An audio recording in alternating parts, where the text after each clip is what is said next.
Could everybody make their way to the seat? We'll try to get this thing started.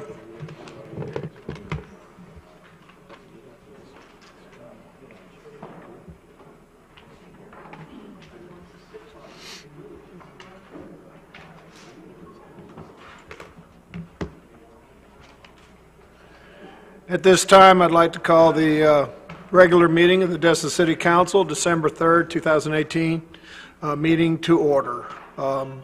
First up will be an invocation by Reverend Logan Landis, Grace Lutheran Church. Pastor.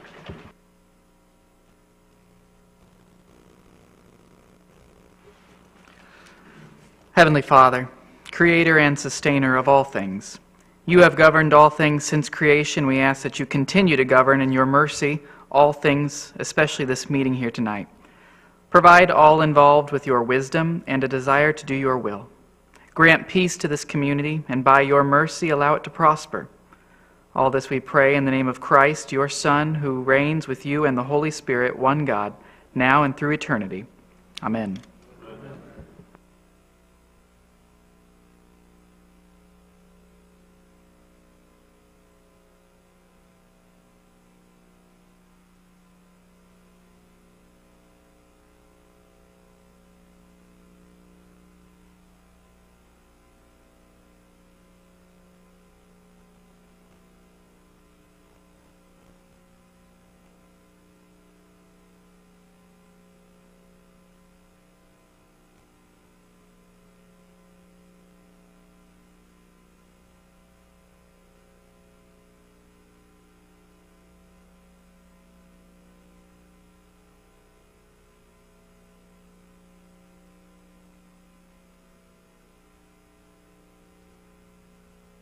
I'd like to welcome everyone for attending.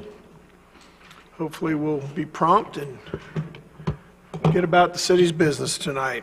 First on the agenda is the agenda approval. Mayor, I'd like to change just one thing. I'd like to switch 4A and 4B in position. I'd like to hear the Code Compliance Department update before we discuss the city manager candidates. We got a motion to change just to swap 4A and 4B. And we have a second. Any further discussion? Sure. I have a request. I'm trying to find the number of it here as I dig through. It's the restaurant row issue. Gosh, there it is, 5A. I'm wondering if we can continue that or if I should wait and make the motion when it's more appropriate, but I understand we're still waiting on some information from them. Let's, at that point, maybe we can make a motion to table it at that point, if that's what you would like to do. That's when we fine. get to that item, and we'll just think. accept the agenda. Yeah, I believe Mr. Steve Hall is here too, so he might want to address it. Okay. Is that okay? That's All right. fine. So we have a motion to take 4A, move it to B, and move 4B to A. And I have a second, so let's go ahead and vote.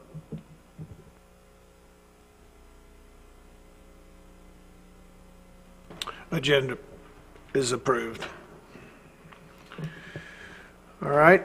We don't have any proclamations or special presentations tonight. So let's, okay, yeah, we got to do approval of the minutes. Approval of the minutes of October 15th, 2018. I'll make that motion, Mayor. We have a motion. Second. Got a second. Is there any discussion on this? Seeing none?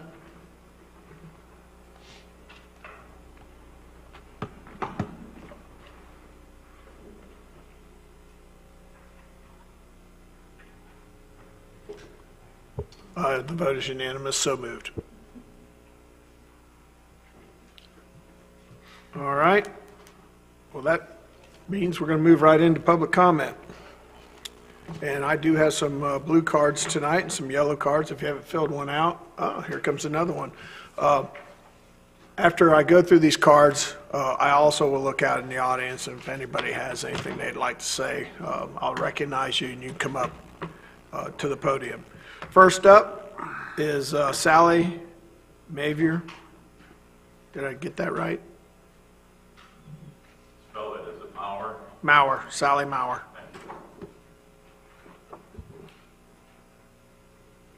I apologize for butchering that last name. That should be easy. Looked like a V. That's what threw me.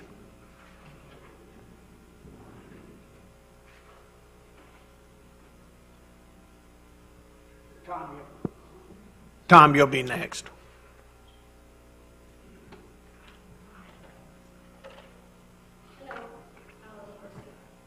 Hello, I'm Sally Mauer, 514 Vera Cruz. I just wanted to make a few points on the short-term rental issue. And I did a little research over the past month since our last meeting, and I just wanted to point out a few things. I got some information from the TDC of South Walton and also the TDC of Okaloosa County. And their numbers are fairly similar, and there's some points that I wanted to bring out, some actual real information from reliable sources. First of all, tourism is our primary business, and anything we do that has a negative effect on the short-term vacation rentals reduces our tourist income. As everybody probably knows, the short-term visitors pay a 5% tourist development tax on every dollar that comes into the city. In the Destin log on November 3rd, 2018, quoted that 56% of our annual tax is generated during the tourist season. According to the South Walton TDC, which closely mirrors the Destin or the Okaloosa TDC, which the Okaloosa TDC did not give me as comprehensive of a report as the South Walton did. So I'm going to quote some of the items out of there. First of all, the South Walton TDC, their mission is to protect and promote the resources that support our area's #1 economic driver, which is tourism. Destin, in my opinion, should have the same attitude. This is from the South Walton TDC. 3,887 visitors spent $2.5 billion in 2017. 22,000 jobs were created by tourism. The average vacation group spends nearly $5,000. Most important thing to visitors is a place where they feel comfortable and they can unwind, followed closely by the quality of our beaches. 75% stay in rental houses/condos. Median age is 53, but only 18% is over 65. Median household income is $148,000 with an average of $218,000. Most people travel with children under 20. The average party is 5 people, and the average stay is 6 nights. Now, according to the Okaloosa TDC, similar numbers, theirs were broken down in quarters, but they had a few other interesting facts. That the average party size is 3.8 people. 5 to 7 people or more is only 13% of our tourism. The party size is mostly 62.1% are family, 27.2% are couples, 13.2% are groups of friends, and extended family is 10.1%, and single is 2.6%. 5% come here for weddings or honeymoons. 15.8% stay in housing that is other than hotel, motel, condominium. 85% stay in hotels and motels. Sally, can you wrap up your thoughts on this? Yeah, You're over your time. just that there's a lot of negative comments on the short-term rentals, and I just think that it just needs to be brought to the attention all the good that the short-term rentals and the tourism does for our community, and how important it is that we keep it alive Thank you, ma'am. and welcoming. Thank you. Tom Mauer. Next up will be Mr. Tim Taylor.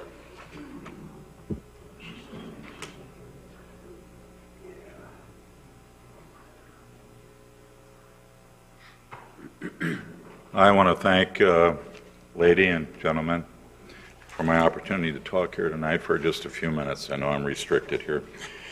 I want to talk also about short-term rentals, and I'll make it relatively quick. One thing that I'm really concerned about is how some of the people treat what is now on the books of record and expressed by the House of Representatives of the state as well as the Senate. And I've got an excerpt from House Bill 883 that says, vacation rentals as described in such and such a bill, long dissertation, are deemed residential property. A local law, ordinance, or regulation may not prohibit vacation rentals or treat vacation rentals differently from other residential properties based solely on their classification, use, or occupancy. That was a House of Representatives bill.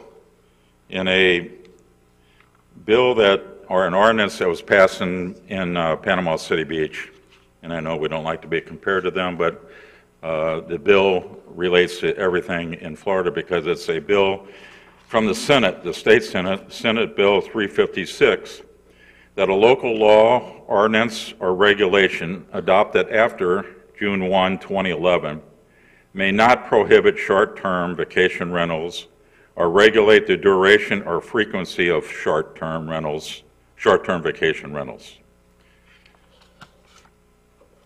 I have a problem because there is an initiative on Holiday Isle, for instance, where I live, to eliminate short-term rentals. And I think I don't know if Holiday Isle has its own little state that they live in, but if the state that I live in, which is Florida, prohibits everyone from eliminating short-term rentals, then I believe Holiday Isle should be a part of that. I don't know if they are or if they're not. One point that the city of Panama City Beach, and they've adopted the rule that you can that rental houses, short-term rentals are approved, but they've given a numerous restrictions on it, which of course we're trying to put on rentals here, and I'm not against that, and I think most short-term rental people are not against those rules. But the city and they did an extensive study, the city of Panama City says, the city finds that the adverse impacts of short-term vacation rentals are more frequent in condominiums than in detached single-family residential neighborhoods.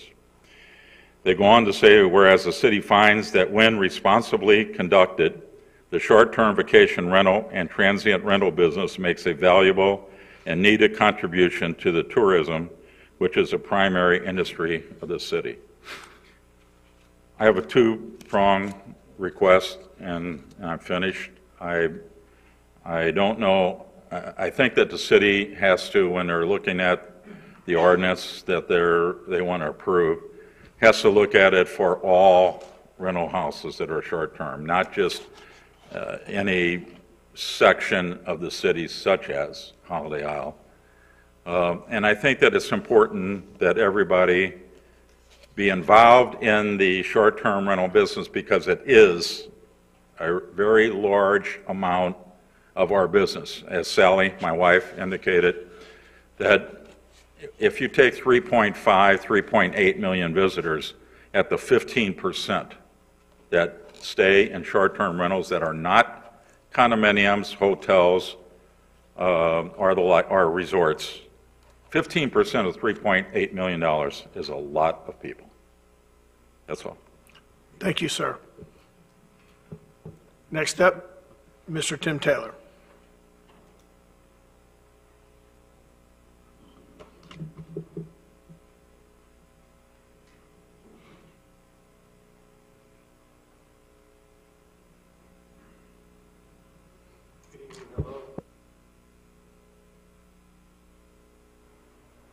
Good evening. Hello, my name is Tim Taylor. I reside at 10 Noriego Road on Holiday Island. That's my homesteaded property.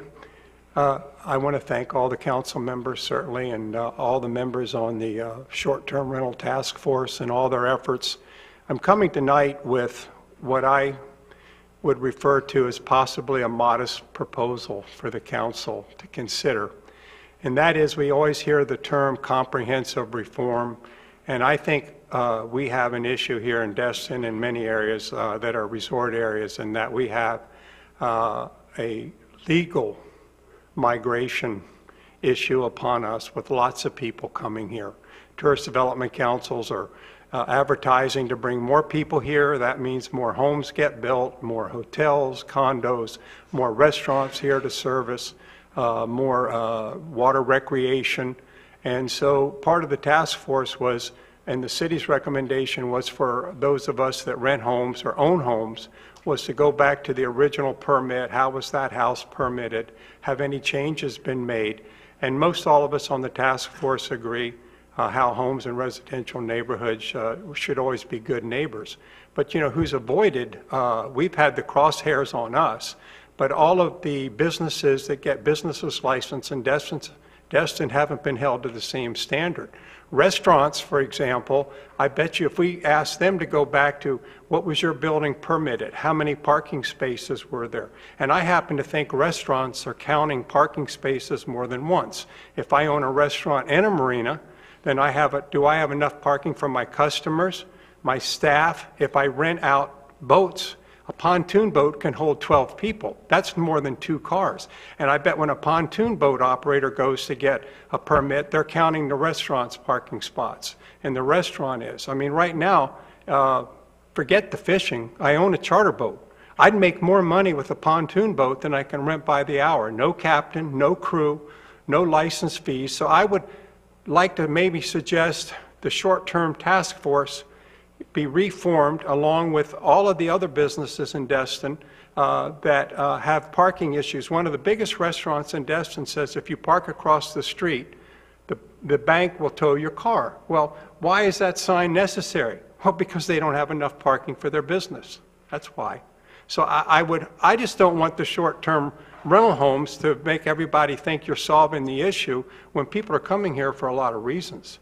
And but I thank you for your time, and I would hope maybe we could expand this issue on how, well, when they started charging for parking, and if I owned a place on the harbor, I would certainly do that too, where there was a huge uproar. The Emerald Grand said they had 700 employees. I bet when that building was permitted, it was permitted for the people that are in the condominiums and what was in their common area. But once you start building out that Harbor Walk Village, all of the trailers and different food vendors and things like that, there's probably not enough parking, I would guess. And I heard we went from $25 a house to $200 a house registration fee last year, and the city said that was to pay for another code enforcement. Now I've heard rumblings they'd like to go to $500. Well, if I own a restaurant, I'm paying $50 and $1 a seat. So 250-seat restaurant in this town's paying $250. A charter boat pays $50 and $1 per person. If it's a 6-pack, $50 plus $6. On our Relentless, it's $18, $50 and $18. So we have a lot going on in this town, retail, restaurants, fishing boats. But believe me, the fishing boats are all going to be gone. Every fishing captain's going to be renting out a pontoon boat or a jet ski and making a whole lot more money than they are right now. And, but thanks for your time, and I would hope that maybe we would expand the discussion to all of us in Destin. Thank you. Thank you. Up next, Sean Hickey.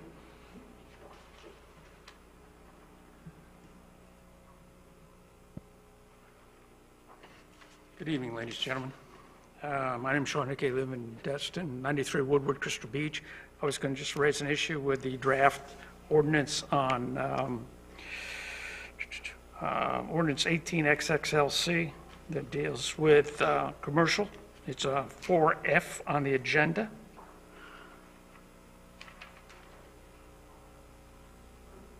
And if you look at page 2 of that, the only thing I want to ask is a question, and maybe our attorney could clarify this.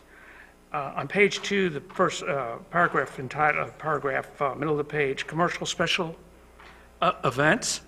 The first sentence describes a commercial special event in detail of wedding, bachelor parties, family reunions, class reunions, company banquets, retreats, picnics, et cetera, et cetera.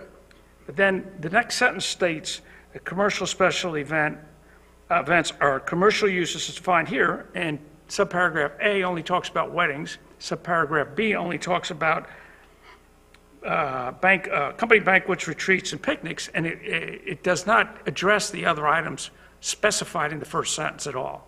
So maybe that's an oversight or an issue, but it would seem to me bachelor parties can be just as, or bachelorette parties, and, or family banquets out in the backyard, but that's not addressed. So maybe somebody just needs to really look at the wording there to address the other elements of sentence 1.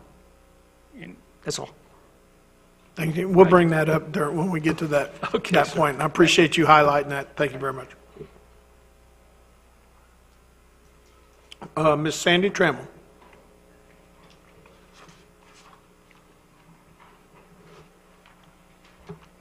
Good evening, Sandy Trammell, 3823 Indian Trail. I'm here to talk about the same ordinance that you're up for discussion tonight. My question is on page 4 of 5, where you're listed, these things will be prohibited in residential zones. I guess my question is, where does the home-based party business stand? Like Avon or Mary Kay or a few of these other places, Norwex or any of that stuff. Where does that come into there? Because they do have people in their home. They go to other people's homes. There are sales happening. These are basically small businesses, small groups. This isn't a big party event, venue type thing. Also, yard sales. That's a sale on your residential property. So somehow we need to work that in or something. Or are you totally eliminating them? That's what I need to know. Because I do run a home-based business. And I do have people at my home. No cars park on the street. They all park in my yard. I have a class in my garage once a month. It's not like it's a dysfunctional garage.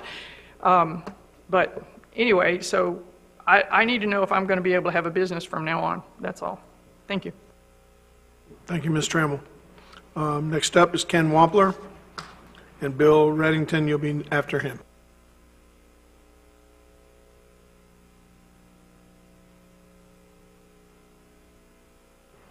Mayor, City Council, hope you had a good Thanksgiving.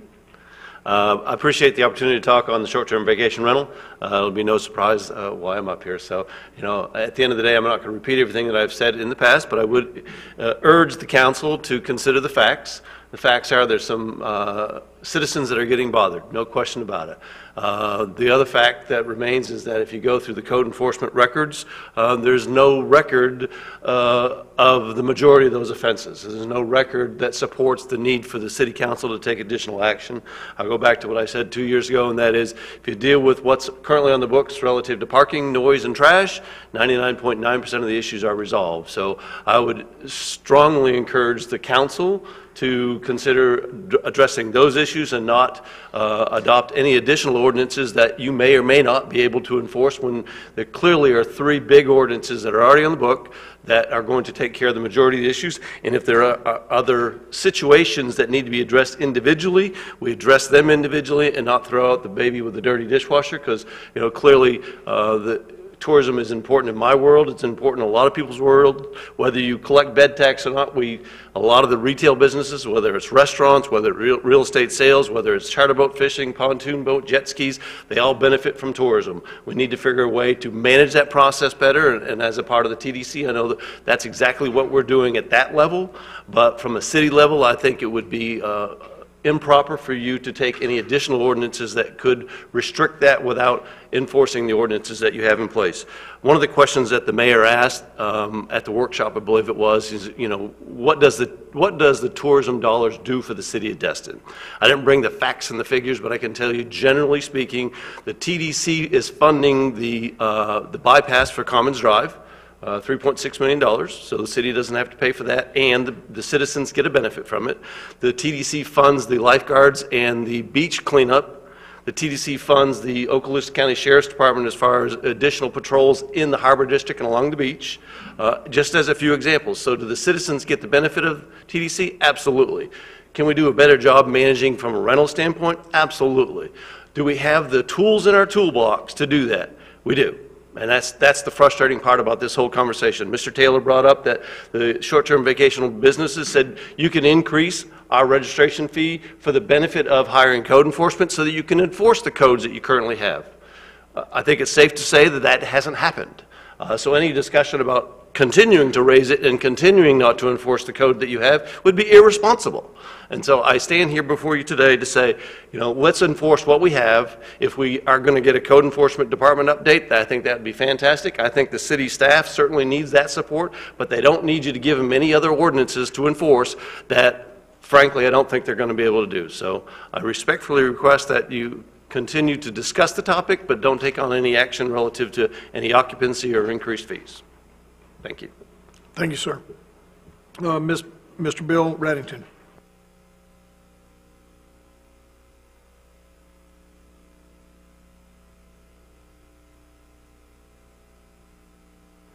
Hi, I'm Bill Reddington, 722 Vintage Circle, which is at the end of Benning Drive. I don't have a short-term rental question. I mean, I have many, but there's a lot of people here that talked before. I have a question about the Crosstown Connector. All the information that I've seen everywhere tells me that y'all are going to build the Crosstown Connector and it stops at Benning. Okay, I never hear any mention. I saw on the agenda somewhere you're talking about eminent domaining the townhouse over on Sandalwood, which is just something down the line. I get it. But nobody ever says anything about what's going to happen once it gets to Benning. It just rather appears to me that all that's happening with that Crosstown Connector is spending a whole lot of money to create 2 traffic jams because they all feed back into the bridge or Emerald Grand or the harbor or wherever. So what you're doing effectively is creating 2 traffic jams instead of 1. You don't have a solution for the other end. You know, you're going to stop it at Benning, so that means every time I drive out of my driveway and go up Benning to go there, I'm going to have to deal with 40 or 50 or 60 cars. And I guess what? Turnarounds in this town? Nobody knows how to drive them. Sorry. Okay? I mean, I may be by myself in that opinion, but I've been in a lot of cities all over the friggin' world that handles turnarounds much better than we do here. So I'm just curious what the future plans are. I never hear anybody talk about the future plans once it gets to Benning. I only hear about, you know, from Main Street to Azalea and so forth. But what happens when it gets to Benning? That's what I would like to have some interesting knowledge on. Thank you. Thanks, sir. Next up, Marcy Bell.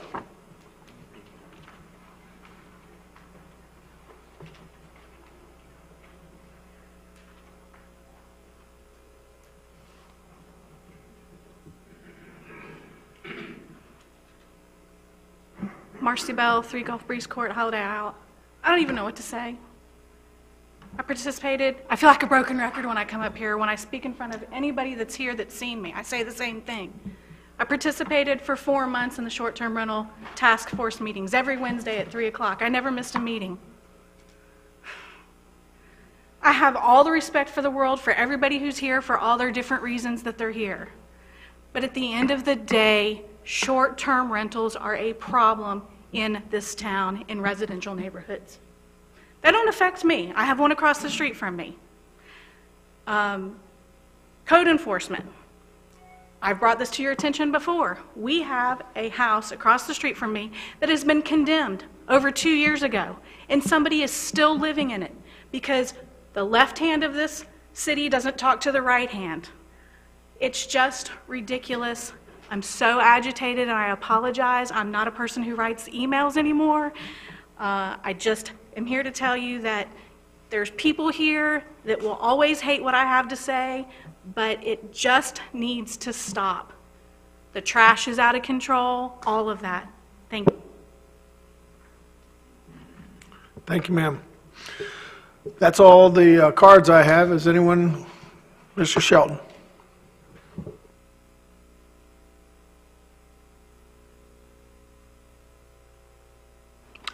Thank you, Mayor, Council. Darrell Shelton, 18 Noriega Road. Just want to make one point. Mr. Wamper stood right before you a few minutes ago and said that code enforcement cannot determine how many of the violations occurred because of short-term rentals. Holiday Isle can, and I'm going to give you a fact. From January the 1st through October the 30th of 2018, we had 520-something violations on Holiday Isle, representing right at $60,000 worth of fines, and 69.7% of them were attributed to 37 short-term rental houses. That's all I have to say. Thank you. Is that the association fines, or is that through the city? Association fines. Association, okay, thank you. Mr. Shelton, second question. Darrell? Darrell? That's fine. I apologize. The rest of the violations were from condominiums? The rest of the violations came from townhouses or other single-family houses that were not necessarily short-term rentals. So what I'm trying to show you is the percentage of the violations are great. And when you look at the 37 single-family houses, another important statistic is that they only represent 2% of the properties on Holiday Isle. So when 2% of the property owners are creating 67.9% or 69.7% of the violations, that's prima facie evidence there's a problem somewhere, and we've got to do something about it. Thank you. Thank you, sir.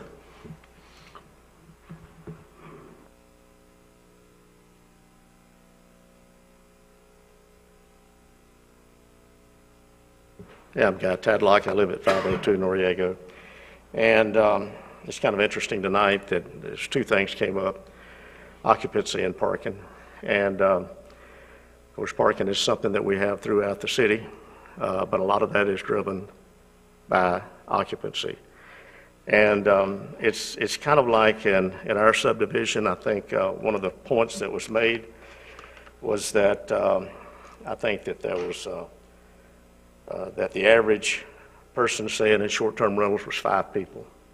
The fines that Mr. Shelton just mentioned, we never have an issue with 5 people staying in a short-term rental house.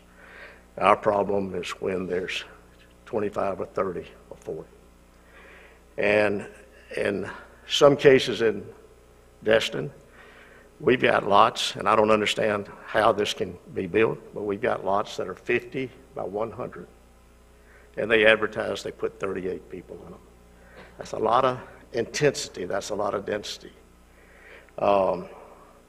So I think that I hear nobody is against short-term rental. I mean, it's so important to this community. It's important to our city. But all we're asking is let's put a little bridle on it. Let's control it so that we can kind of balance the quality of life with the people that are trying to live next door to this. Thank you very much. Thank you, sir.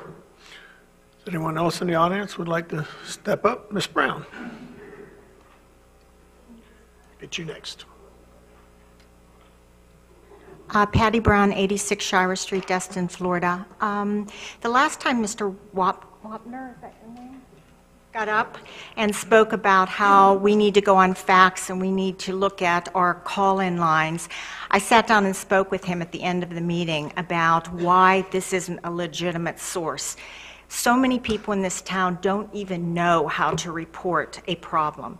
They call the sheriff, they call me, and we need to have a host compliance site, like a lot of other cities do, where people can call in and then code enforcement is notified. If you go on the website for the city of Destin, it is a very cumbersome website. And to say we need to base all of our decisions on something that is not a competent site to use is ridiculous. And I explained that to him, and I don't know if he doesn't hear what I'm saying, but maybe he needs to do a little bit more research, because that is not going to help if we use that site as what we're going to base our decisions on. Thank you. Thank you, Ms. Brown. Sir?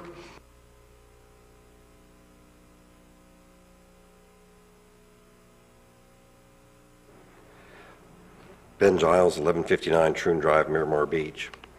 At the short-term rental workshop several weeks back, council made it clear that they want to help owner-occupants with quiet enjoyment of their home. I agree that the city should help the owners that have short-term rentals nearby that are causing issues. These rentals should have to comply with ordinances to control noise, parking, and trash, and if they do not comply, they should receive citations, which could eventually result in the loss of their city operating license. According to VRBO, there are 1,854 rentals in Destin. Some large companies do not advertise on VRBO, so it's easy to assume that there are at least 2,000 rentals in Destin. Those rentals generate between $25,000 and $500,000 per year in gross rental income. If the average is $70,000 per year, that's $140 million in annual gross revenue. An occupancy restriction of 2+2 can easily result in a 20% reduction in rents. Guests that can't find housing in Destin due to rental restrictions will go to Walton County or other areas. Owners will have to reduce prices to compete, and rental weeks will be lost. A 20% reduction in bookings can result in a $28 million annual and hundreds of millions of dollars of long-term losses for rental owners, not to mention the property value reduction. If you pass an ordinance where the occupancy is reduced by at least 5 guests on average, that's 10,000 fewer guests per week, 120,000 for the summer, and 250,000 for the year. If each guest spends $200, that's $50 million in lost revenue for the local economy. A reduction in rents will also reduce property value. The experts in the field, Emerald Coast Association of Realtors, local real estate brokers, and appraisers agree that values will be lowered. When the idea of an occupancy restriction was floated around 15 months ago, I had a conversation with Ben Anderson, the Okaloosa County tax collector. He also told me that a reduction in occupancy will result in lower property values. Some have suggested using Flagler County as a model for occupancy restrictions. I called and spoke with the zoning department there and was told that their ordinance applies to about 100 houses. That's 5% of what we have here. Their local economy is not adversely affected by 100 houses having occupancy restriction. Regarding enforcement, it's likely that the anti-rental crowd could use the new code enforcement rules and the Code Enforcement Office as their own personal governmental attack dog to target people in rentals they don't like. When there's a call made to code enforcement regarding a suspected occupancy violator, the code enforcement officer would go to the house and knock on the door, presumably after 10 p.m. And 2 things can happen at that point. When the guest answers the door, he can say no thank you and shut the door. The code enforcement can't enter the property. They can't get a warrant. So what happens then? There's no proof of a violation. Code enforcement, or the guest talks to code enforcement, and then the interrogation begins. So that's when the counting starts. So does code enforcement go in the house and start counting people in the house, go into bedrooms where there's children so they can be counted as well? Or does he ask everybody to come out in the front yard and everybody line up in the driveway and everybody gets counted to make sure that they're not going over what their occupancy restriction is? If the real issue is quiet enjoyment for owner-occupants, the council should narrow its focus to address the short-term rentals that are causing the issues. However, it seems to me that the occupancy argument is being used as a backdoor way to reduce tourism in Destin. If reducing tourism is the goal, then let's call it what it is and have the debate. But taking tens of millions of dollars in revenue from 2,000 rental owners under the guise of protecting quiet enjoyment for owners is disingenuous at best. The goal of an occupancy restriction should be to establish reasonable balance between homeowners and rental owners that offers quiet enjoyment to owners and doesn't adversely affect income and property values of rental owners. 2+2 does not strike that balance. Jim, thank you, sir. Come on up.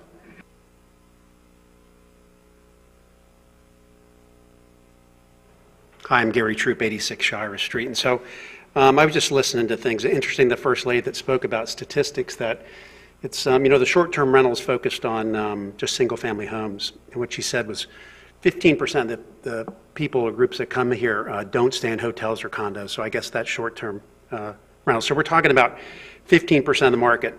And then she said that 13% of the groups are over 17 people. Okay, so if you take 13 times 15%, that's only 2%. We're talking about 2%.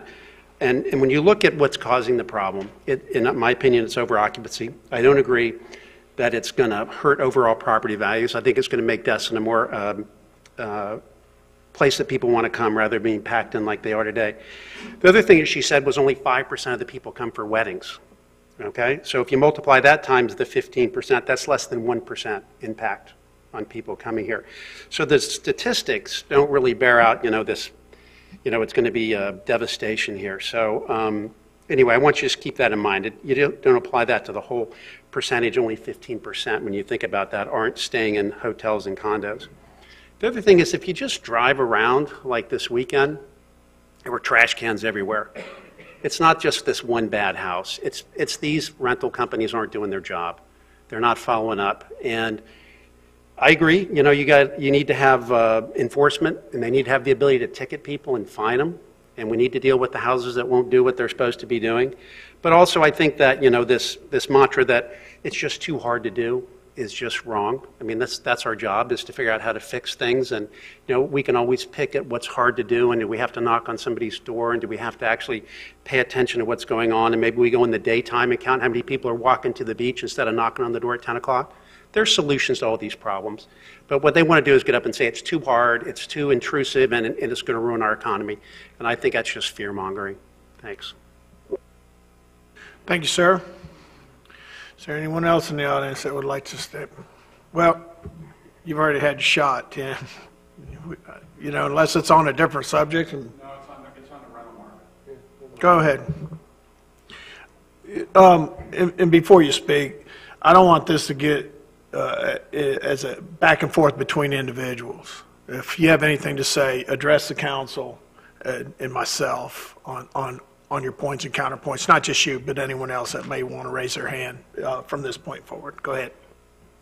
Okay, a long time ago, I used to own 2 houses over in Crystal Beach, okay?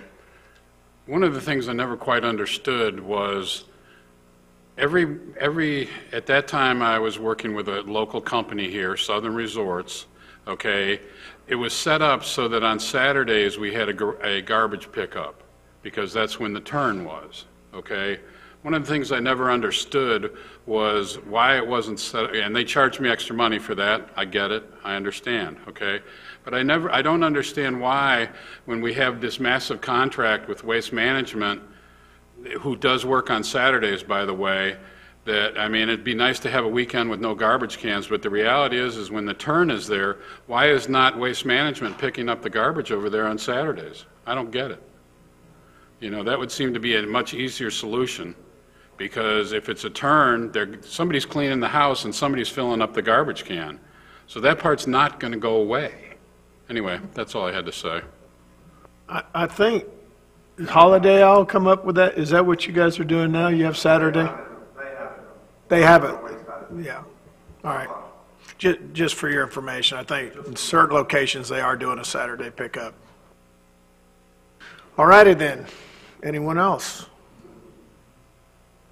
Seeing no further public comments, let's go ahead on item number 4, the city manager report. Thank you, Mr. Mayor and members of council. Item 4B is related to requests back in October that the council had made that we consider separating the then code enforcement department from the community development department. In the foregoing weeks, we did just that, and within the last 4 weeks, we hired a replacement manager for that department, Mr. Joey Forgione, who is with us tonight to give an update on where he's brought this department in a very short period of time. So I'll turn it over to Joey.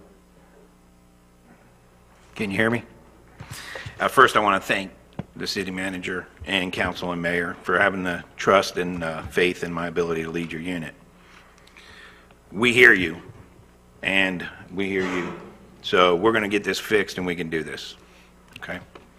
If you look out in front of you, we have a vehicle. That's what our vehicles are going to look like going forward. If you wonder why there's a light bar on top, it's because of the safety for the public and the safety for our officers. We pick up a lot of signs along US 98. We have to let traffic know. That also, when they're in Crystal Beach area or along the side roads, working house to house to house, they have to have some kind of traffic control to veer the public away, slow them down while the officers are getting in and out of the truck. The vehicles are marked, and they're marked for a reason, and that's to help with our community relations. If we have a neighbor that is next door out doing lawns, and they see that code compliance, now they know. So that we might remind them to ask that question right there on the spot, and that helps our community relations, let them know we're here for them. I've been working hard and closely with our city manager, our city land use attorney, our IT, Charlie Nix with the sheriff's office, our captain, and also been having long discussions and going to work a lot more closer with Mr. Lewis, our new community development, to move forward. Our website is being designed and to allow our public to reach us. So what we now have is that my email will be operational 24/7 on the website. If it's after hours, they can contact me, and within a timely manner, I will answer that email and answer their questions. If it requires a response from code enforcement and I have an officer that's out, I will dispatch that officer. If it's no officer out and I see a need to come out, I will come out and address the issue. Voicemail is the same issue. We're going to have a deadline that's, or a blanket phone number to where they can leave a voicemail. That voicemail will go to my email, which will go to my cell phone, and leave me a voicemail. I'll answer that in a timely manner, same thing. If I have an officer out, I'll dispatch that officer to address the issue. If not, I will come out. I'm trying to get it where now our citizens have contact with an individual after hours as we move forward. That helps our community relations, let them know we're out there. I'm building the SOP, and it's a standard operation, in-house standard operating procedure, and I'm working with our land use attorney to hopefully have that finalized. And as we grow and move forward, we'll have to add and subtract to meet our mission. Our vehicles, as I said, it allows our staff, let people know they see us out there. That is their office. Their office is here, yes, but they need to be out there for our public, and that's their office. It may also, being marked and being out there in the public, that right there will possibly, statistics know, on a law enforcement standpoint, and we're not, but it can prevent, a possible violation. Someone's going to violate, they see that, they're out. I better do the right thing. It shows professionalism, helps build our community relations. LED light bars is on the side of the roads, as I said, and it keeps the safety for our community and our officers. We're going to go into in-car printers. Okay, what we need is that as the officers are out there in the field, they need to be more efficient. Right now, how it is handwritten, and this will streamline their efficiency where they can actually issue the violation right there, or a warning right then and there. It's on-the-spot correction, and they're on their way. That'll allow them. It goes in the commuter database. They don't got to worry about it no more. When they come back into the office, the only time they should really be in the office is tidying up casework, getting their cases ready for the magistrate, or so on and so forth. The efficiency also helps visibility, which helps your community relations. And it also could help prevent occurring violations. Your professionalism is their uniform, their appearance, their attitude, their vehicles. If they're driving around professional and they look professional, they'll feel professional, and they will be professionals, which comes into your training. My goal is to have every code enforcement, I would like to be within 5 years of to have my all code level 4s. That calls under your proficiency in your training. We will be doing in-house training. So it's the train the trainer. So I might pick an officer and say, this week you have training. Get it ready. Next Thursday. They'll pick a topic, and we'll train on that issues. That also helps what that'll help is that'll help their confidence in their job and their professional growth and development. I broke it up into like officers. I don't have it quite into zones yet, but you have a short-term rental compliance officer. They're assigned 1 4x4 pickup. They're visible to your public. They build the reports, your community relations. They'll manage your short-term rental, issue the permits, and so on and so forth. They ensure all compliance from all city codes, not limited to trash, noise, parking violations, and they will assist every code officer. Long-term rentals, you have a long-term rental code officer.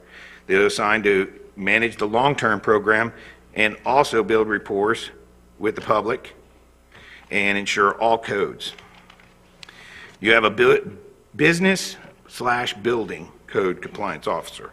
We're fortunate we have a former building inspector, which is very versed in the building codes, which can strengthen and find the ones that are trying to do the business, buildings without a permit. And he's been pretty good at that. So I'm going to keep him tracking on that. Right now, he will be helping manage our beach vendor program, and he too will be versed through all the codes. In looking at what we have going on, if you can show, we have four common denominators. You have your harbor, next, your short-term rentals, which creates this, your trash, creates your parking, and we also have our beaches. Okay? Our harbor compliance officer, and I know we're looking at, we're talking about a harbor, what do they call them? Sir? Master. I think we need a harbor compliance officer. This officer can build our relations along our harbor and waterways. It's just not going to be concentrated in our harbor. He will help with the businesses, and it's to build their community relations and educate them on the rules and regulations. They'll also help along all our waterways, and he or she can manage the livery vessel program, which that entails education. As long as they're educated and they know it, they're going to comply. This officer will work closely with the Okaloosa County Sheriff's Office Harbor Unit. I'm trying to build a agency cooperation to where we work together.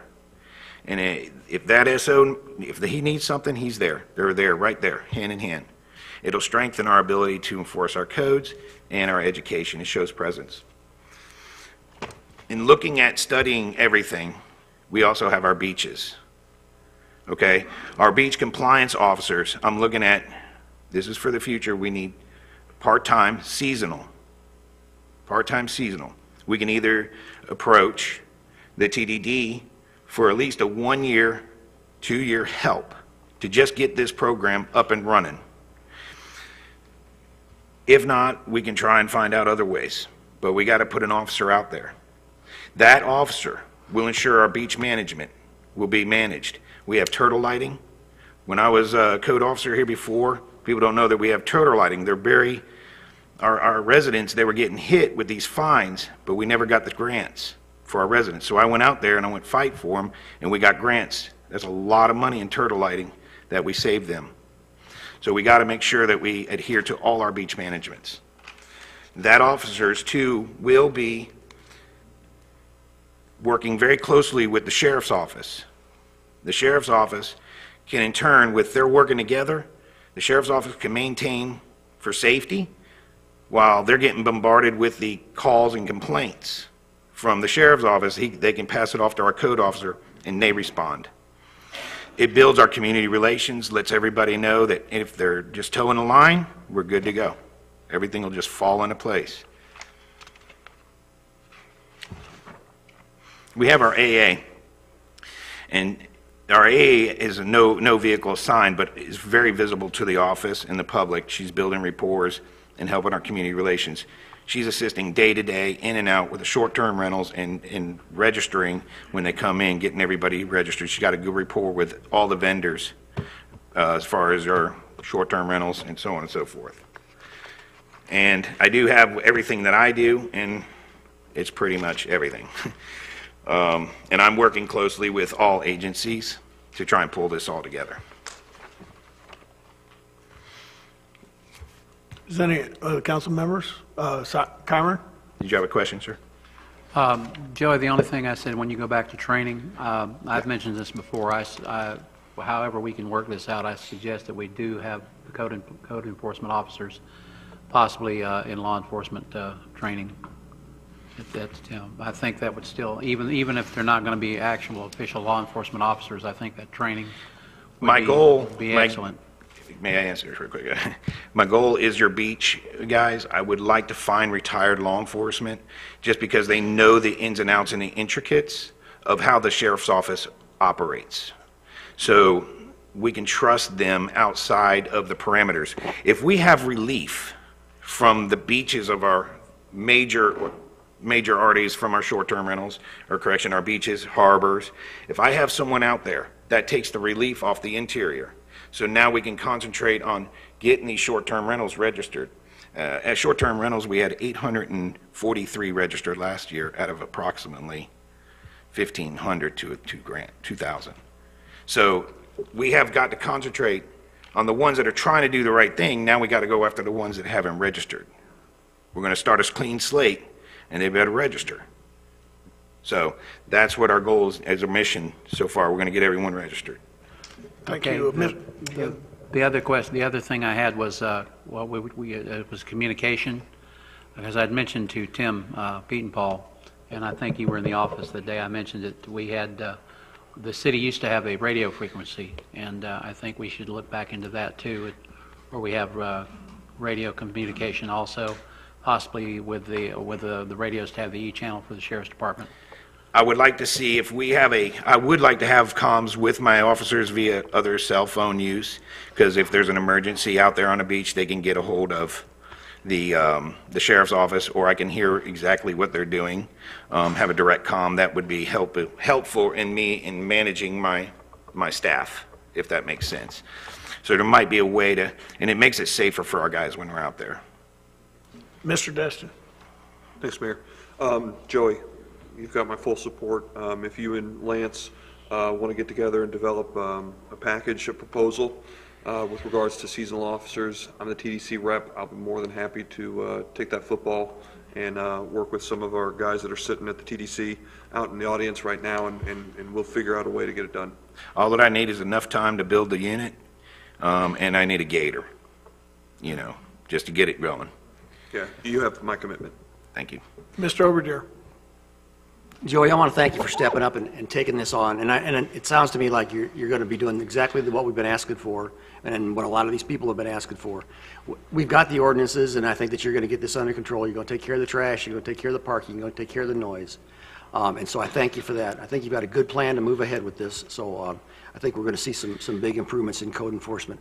Only recommendation I would make to you is that perhaps I love these vehicles that you're going to have out in the community. It's going to make people understand that we do have a code enforcement department, that you are out there taking care of business. One thing you might want to try to do is that, just like the sheriff's department does, you may want to have the phone number that they can call and the website that they can go to get to you. That just might help you. But other than that, I think you're doing a great job. Thank you. Thank you. I did think about putting our emails on there or some kind of phone number for where they can get a direct contact. People don't like to call, people don't like to, but a deadline, they'll be more apt to call. So, Mr. Dixon. Yes. When we increased the short-term rental fees last year before that, we were supposed to be hiring more code enforcement because of that, and also the livery vessels thing was supposed to be where we were hiring more code enforcement. Did we ever get those people hired or not?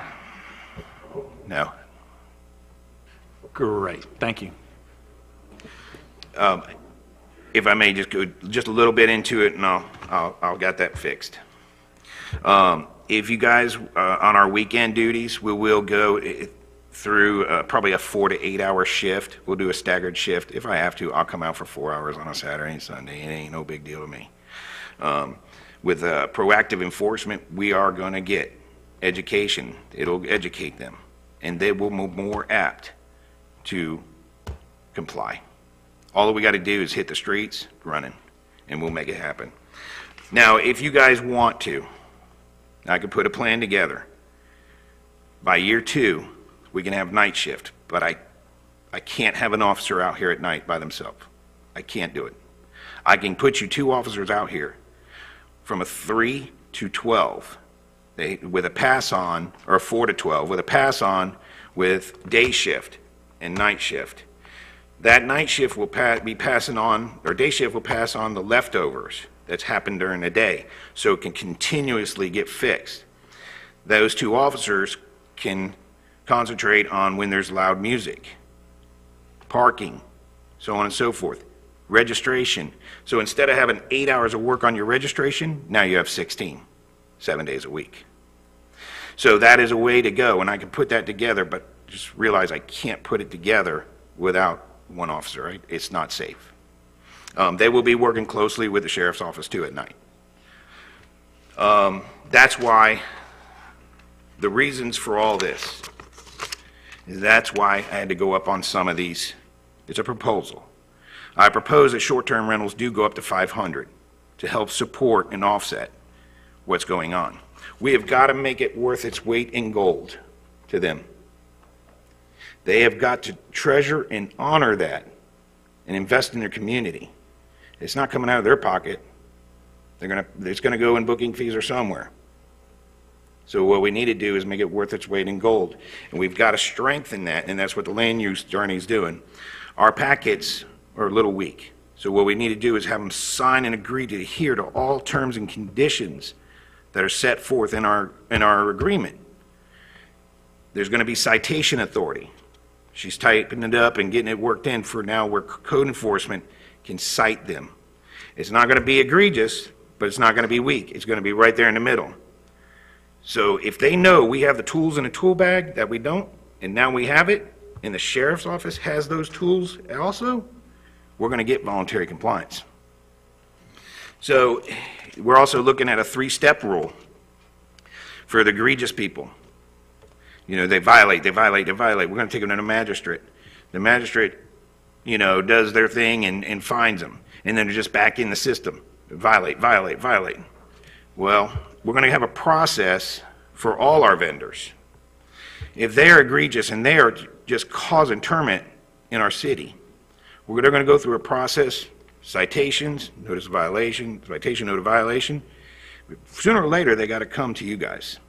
The only ones that could pull a vendor packet or a vendor registration is council. So I want them to have steps, and that it's been vetted 100% before they come to you. We've got to prove that to you. So it's in their court to come on, you know, aboard and work together. Ms. Ramswell. Thank you, Mayor. Kudos to you, Joey, and everything you've done. It has been a long time coming, and I know I'm thrilled, and I know members of the public are going to be thrilled as well once this gets out. To build on what some of my fellow councilmen have said, I'd like to see some sort of PR effort, something that's acknowledging, look, these are the changes we're making. We're listening to you. We're doing this for you. It's necessary, and it is being done. So I'd love to see something, I don't know if it's on our website and other areas. I mean, a pamphlet, I don't know, but I think this has been such a sore spot for us that we really need to advertise that, look, we're getting it right now, and you've put forth that effort.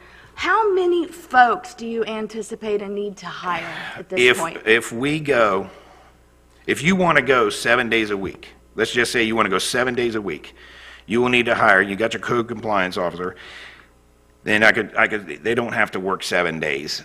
We can filter in there for them, but they got to work their 5 days. We'll put it on the weekends. You know, you'll do like a Thursday, Friday, Saturday, Sunday, and then a Monday, your peak times. And then those 2 days we can filter in the regular code officers. I could filter them in. Your nights, you'll need 2 officers, but I'll have to stagger shifts. So I'll have to do a staggered shift, like it'll be, you have 2 officers, I'll have to stagger their hours. I could go to 4 10s, and, I can work that in there where they're off 3, they're on 4, 10-hour shifts. So I can stagger hours. So you're looking at 4 there, and your harbor compliance, and then your part-timers. We'll have to look and see how it would fit in there. You'd need at least 2, because you'll do 3 on, 3 off, 3 on, 3 off. But we'll let them, if we have veteran law enforcement that are retired, they have a little more time, and they can pick and choose their hours, and then I can fill in from there. So what do we have now, and what do we need? We have myself, we have the AA, we have 1, 2, 3 officers. We have a slot right now for 1 more, and that would pick up for the harbor compliance. We could fill that in there.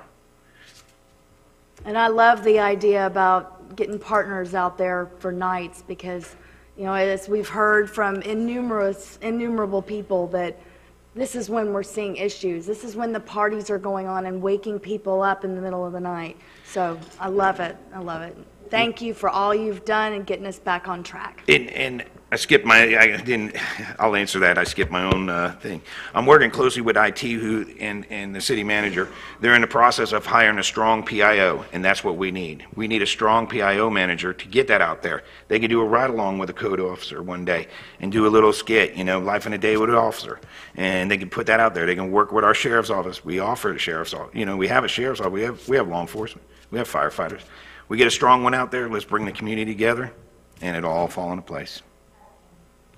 So I was having a hard time following you. So basically double the size of our force now. You need about 5 more officers. Approximately. And, but and your proposed $500 increase for the STRs, will that cover 2, 3 of them? Maybe it'll probably cover the whole unit. Okay. Because if you have approximately 2,000 at 500. Okay, Mr. Dixon. I think we're going to have to regroup on the $500 thing. I got to tell you, I can't go there. We just increased this last year. I can't do it that much that soon. What I'd like for you to do is to look and see. I don't think it's fair that somebody that has a 1,500 square foot rental house is paying $500 a year, and we have somebody with a 12,000 square foot rental house that's paying the same thing. I don't think that's right or fair. If we can come up with maybe some staggered ways that we do this or some different way to do it, I don't know if you're going to value or whatever it may be, but I just cannot agree to basically triple it and then triple it again within a year. Just can't do it. Not going to happen. Not me. So. I did look at that. There was an agency that does it in a tier program. It looks kind of complicated. They do a tier, like a 1-bedroom is $250. And then it goes up to 1,000. And I try to stay away from that 1,000 mark and average it out to 500. If you want me to look at that, I can. We can study that, but, Yeah, I know. When I saw that, I was like, I steered away from it. We don't have to do that today. We're just getting a report. But we'll roll up our sleeves and wade through that pond at the appropriate time.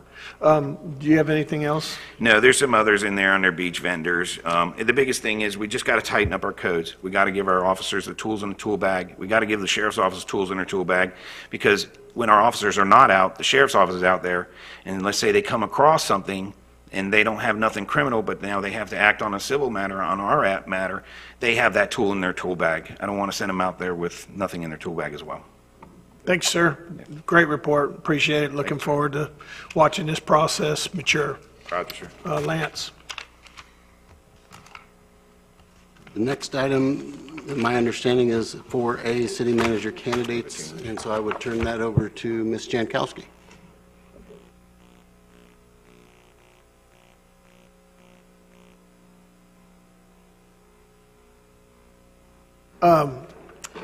We're going to take a time out, and we're going to have a 5-minute break, because this might be a little bit long and overrun somebody's capabilities.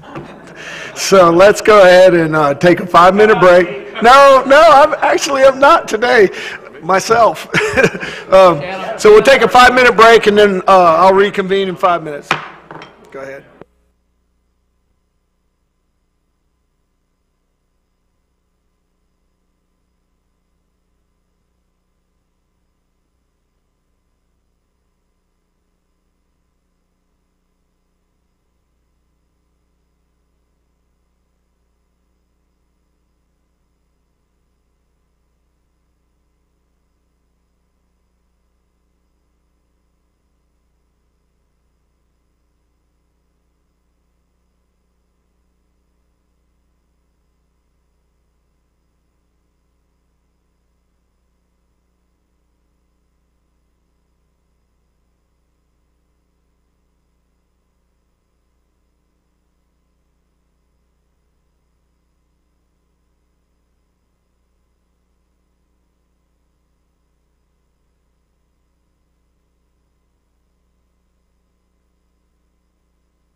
All right, well, we're going to keep working on it. We got a ways to go. Could everyone start making their way to their seats, please? Hey, you, Mr. Taylor, you remember Mr. Baldwin? His daughter.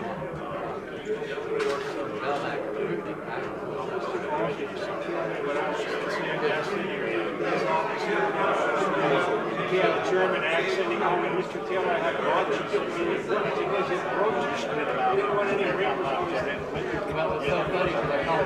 Yeah, is there something,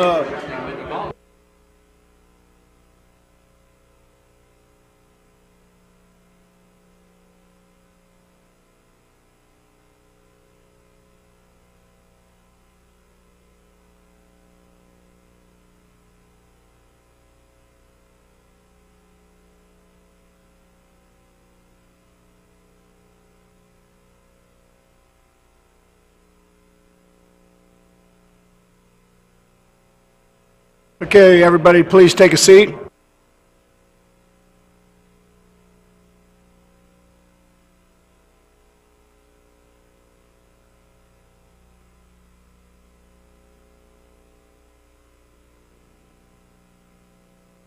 All right. That's up to y'all. We're in the city manager's report, and we're going to do the city manager candidates discussion. Lance, do you want to stick around, or do you want to excuse yourself during this portion of the deal? I leave that up to you, because I have no preference. I'm fine staying, but if you all are more comfortable with me leaving, I don't mind. Nope, I don't think there's any objection. So let's. Karen? I wanted to make sure this was an agenda item so council could discuss. Last week, that was a workshop that we did interviews. So we had interviews with 4 candidates. So at this point, I'd like to open it up for discussion. Next step in the process, what you would wish for me to help or assist with. Mr. Braden. Thank you, Mayor. I'll get this party started. Just my personal opinion, I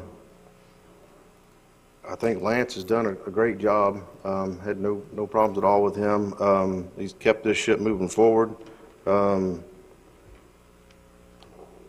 I would like to see we give Lance the city manager's position with maybe a 1 year's probation period. If it's just not working out, give him a year to prove himself. If it's just not working out in a year, if he still wants to go back to his old job, move him back there.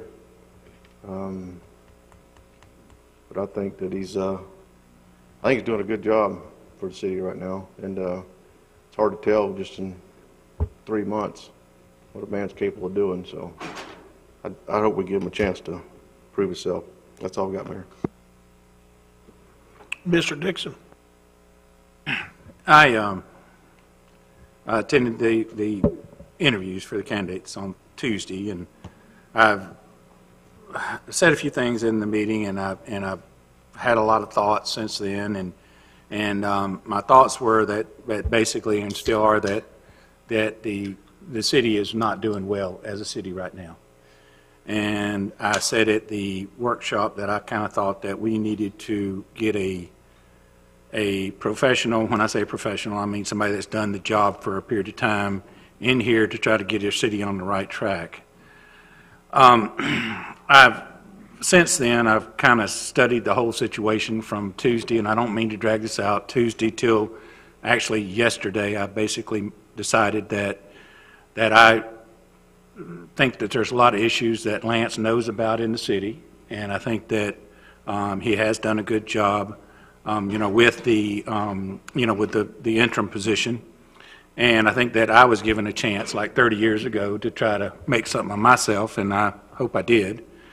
And the fact is that I can support Lance being the city manager, but what I can't support is any kind of a fallback, any kind of a, if you accept the job, you take it as it is without any kind of increase in what the city manager previously was making, or any kind of a fallback where that doesn't, in other words, you put your heart and soul into the job and you do the job without any kind of a fallback. So I would agree that I could support Lance in the position, but I cannot agree to, as I said, anything more than the previous city manager was making, or any kind of a fallback that would be where we didn't get 100% out of him. So that's my thoughts. Ms. Ramswell. Thank you. I'm sorry, losing my voice a little tonight. As I said when we interviewed the candidates on Tuesday, I really fully support Lance, and that's for a few reasons. Number one, he lives here and he's worked here as a staff member. So he has two perspectives that are super valuable. He has the perspective as a citizen and what we see and what goes on as just, Joe citizen.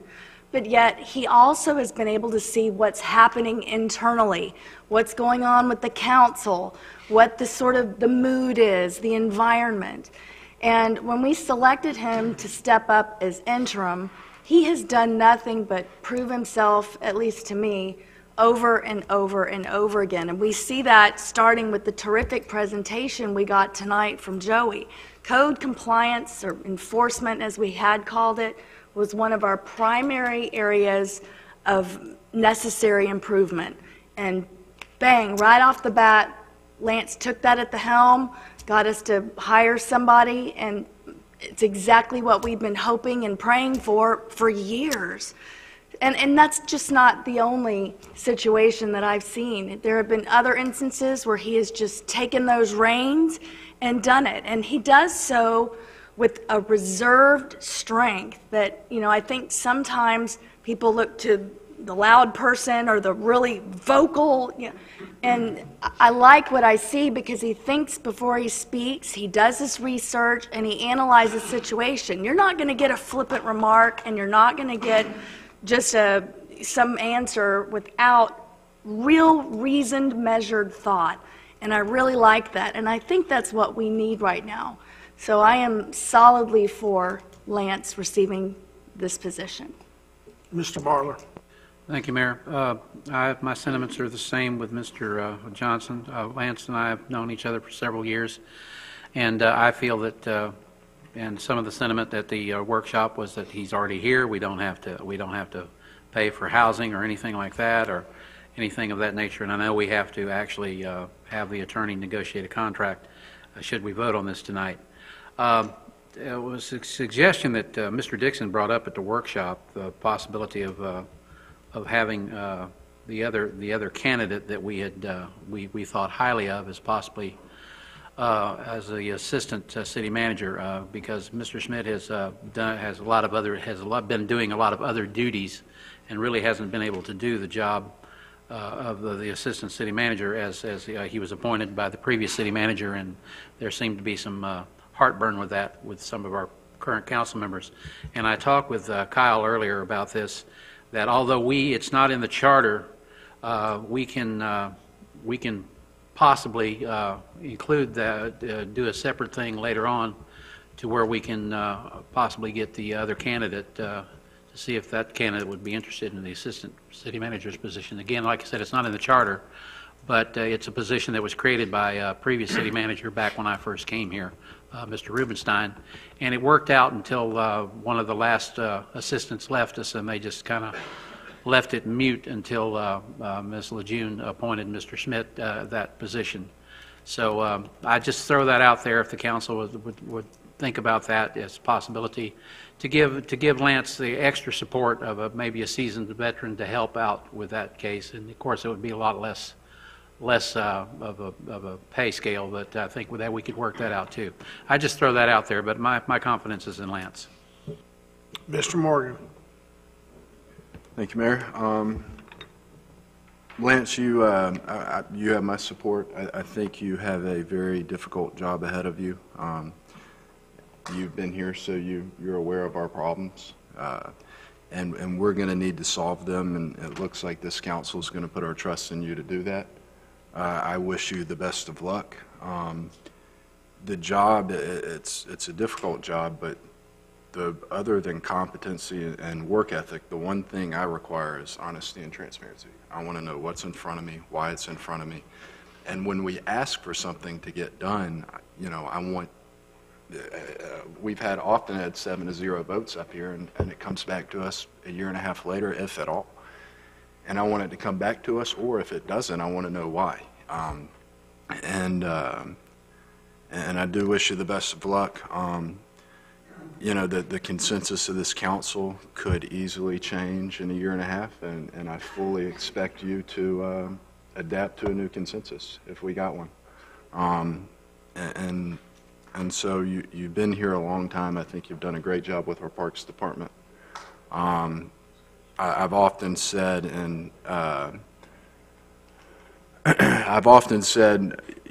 when this job is frustrating, the city can be frustrating. One of the highlights for me, what I'll make a point of doing, is going to the community center or going to one of the parks programs, and I immediately feel better about the situation the city's been in, and that's all because of you and Lisa Firth. And so I commend you for that.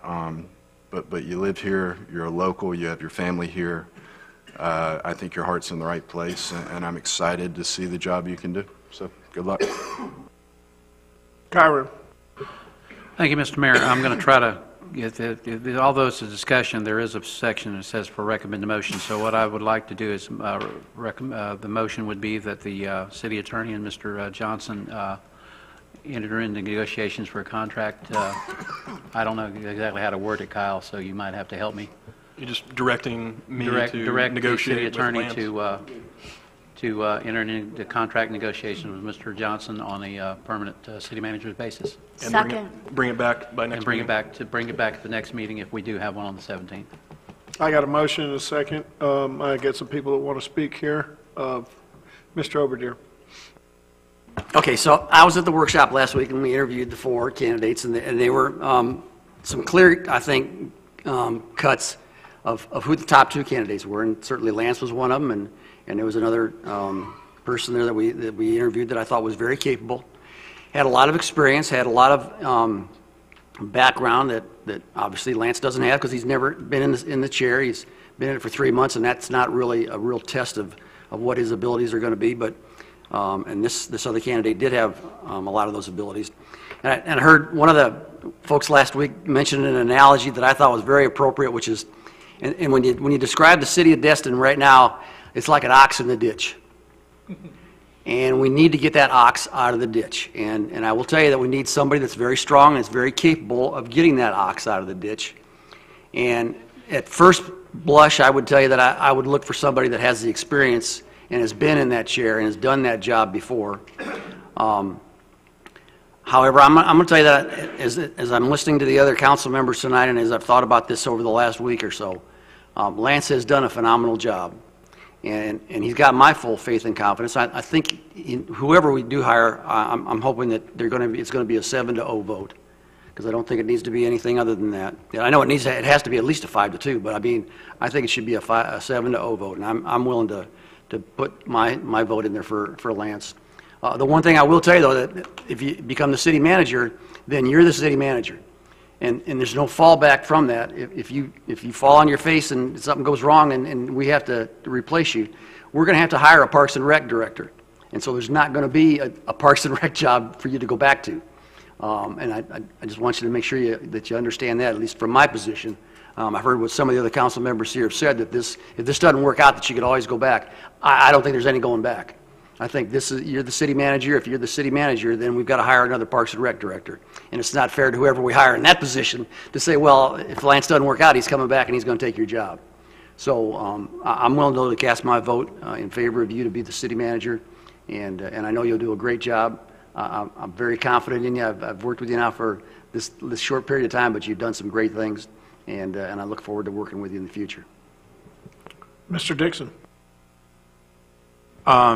I was going to ask a procedural question, and that is that if we do vote tonight to accept the fact that our attorney is going to negotiate or going to present a contract to Mr. Johnson, and it comes back and I see that contract and I do not like that contract, where is the 5 votes that are needed with that? Is this tonight's vote, or is this the next, whenever you come back with that contract? The motion that's on the floor right now would only require a majority vote. To approve the contract would require 5 votes. Okay. All right. And I want to see a copy of the previous city manager's contract. And so what I would think that basically names and dates and whatever else would change, but that would be about it. Thank you. Well, we increased the salary requirements. We increased the salary requirements because we were trying to candidates. draw in city managers that were qualified to be city managers to come in and try to keep them. We are basically putting a city manager in place that has never been a city manager before. In my opinion, we'd be crazy to go out and spend more money on that than what we would to bring somebody else in. Gotta start I would somewhere. never support it. But we did up his position from, his salary from what he was making as Parks and Recs To the fill in as previous, the to the interim. previous city manager's salary, Right. and that was it. Gotcha. Yeah.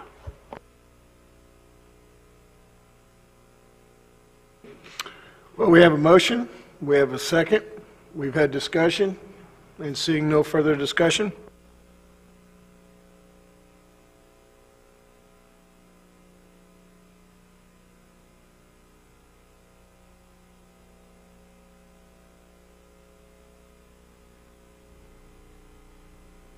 The vote is unanimous, so moved. Congratulations.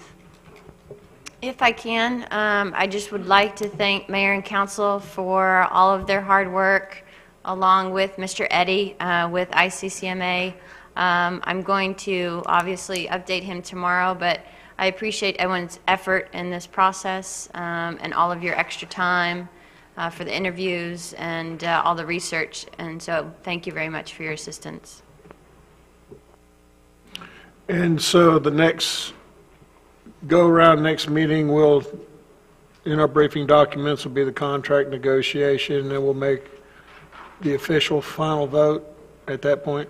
Yep, that's correct. Okey dokey. Stay tuned. Next up on the agenda, under City Manager Report, is the Public Beach Initiative. Lance, you want to start that?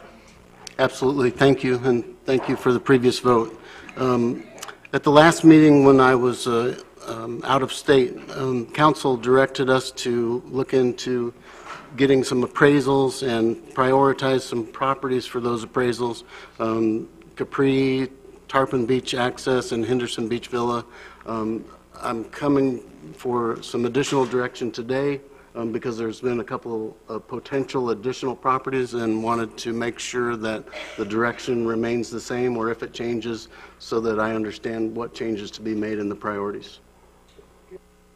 Webb, would you like to go to page 2, with just where it says project overview, and then you're seeking direction, just show them that page real quick, and then we'll jump all the way to the two new properties, just for them, for the council's knowledge. And what we got here is basically, after our last meeting, we had set a priority of the 3 main projects out of the 5, actually 6, that we wanted to get appraisals on. Since then, there's been 2 additional parcels, and we want to give the council an opportunity to take a look at that, either to confirm the prioritized items 1 through 3 that are presently done, or if you guys deem necessary, change that priority list. And so the staff just wants some confirmation on that. The 2 properties, if you'd like to go to the West James Lee parcel, Webb. Okay. Give you a second to walk towards that.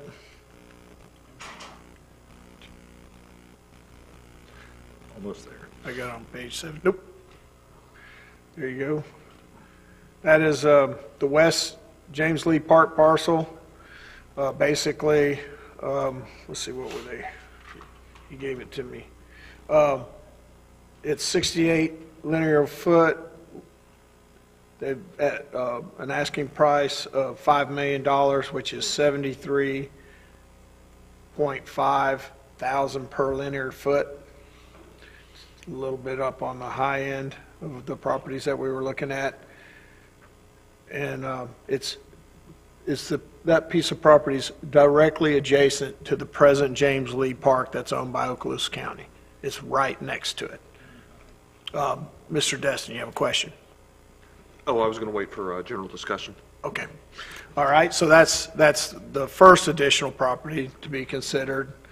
And it's, including the upland, it's 0.11 acres, about a tenth, or 0.32 acres total, about a third of an acre.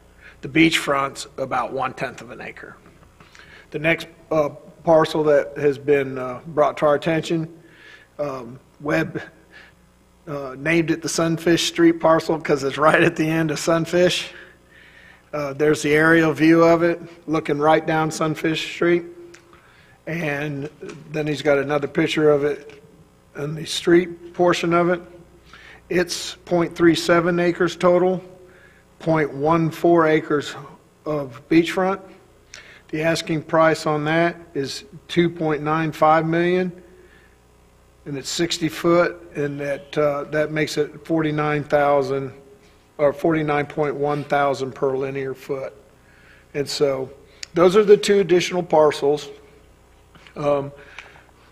They've got, they've got pluses and minuses on each one, and we can have any discussion if you think that either one of these properties would be more desirable than the top three that we've given Lance the responsibility to go get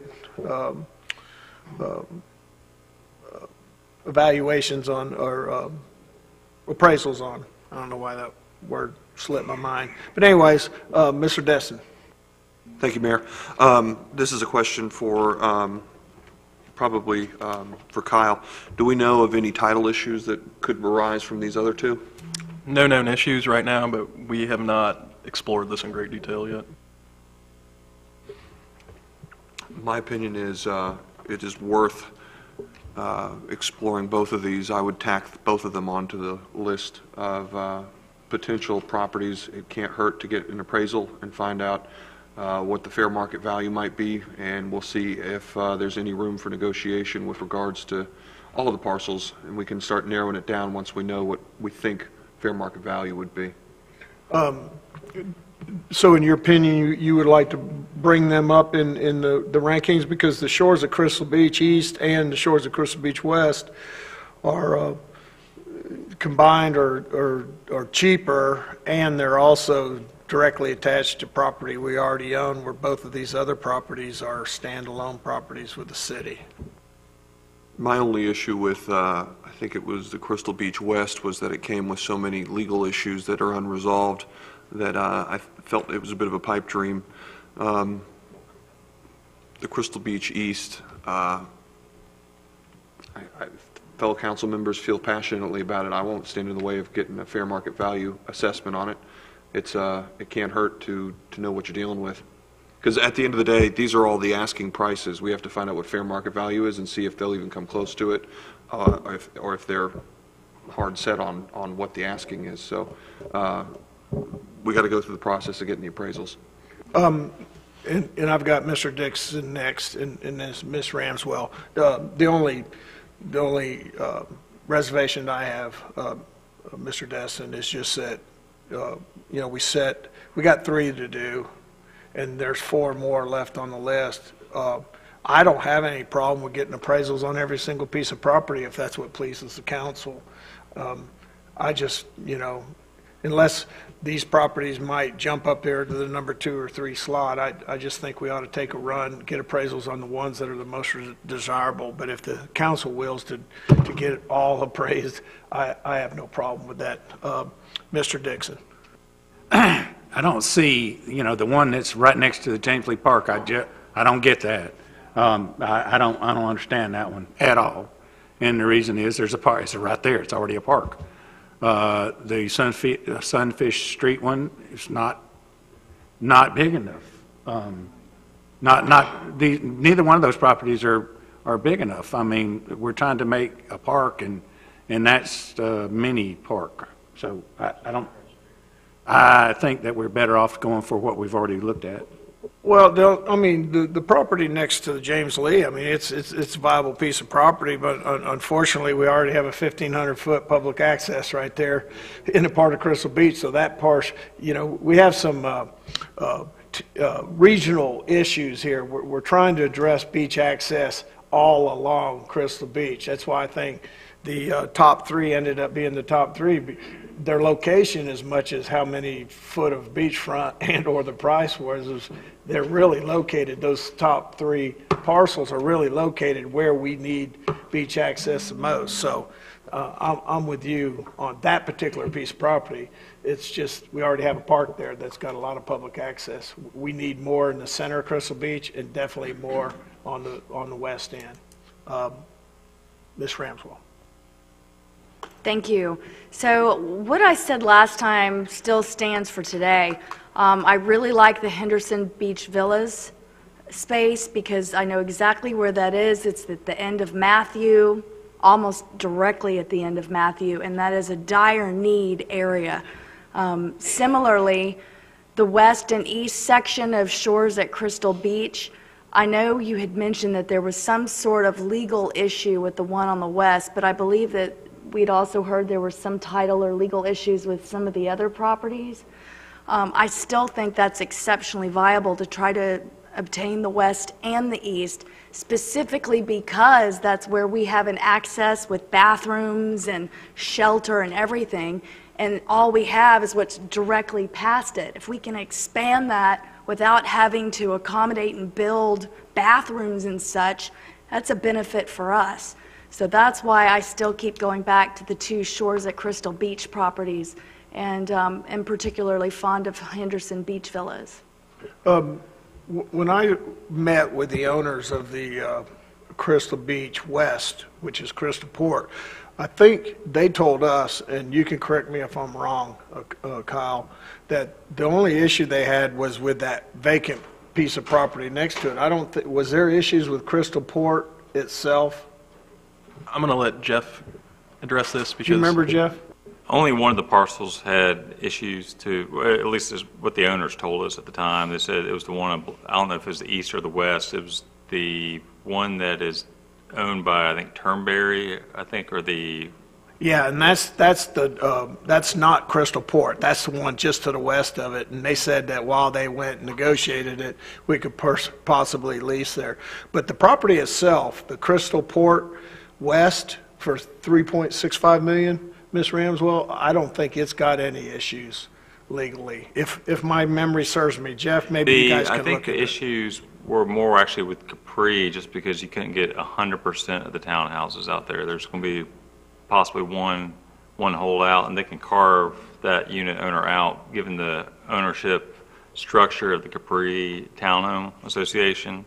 And so that was the only one that didn't have 100% of the property. So probably, it says 300 feet up there, you might not get whatever the pro rata amount of the 300 feet would be for that one property owner, technically. Well, just so we don't beat this thing like a dead horse, we had the three that were the priority, and we gave the staff direction to get appraisals on there.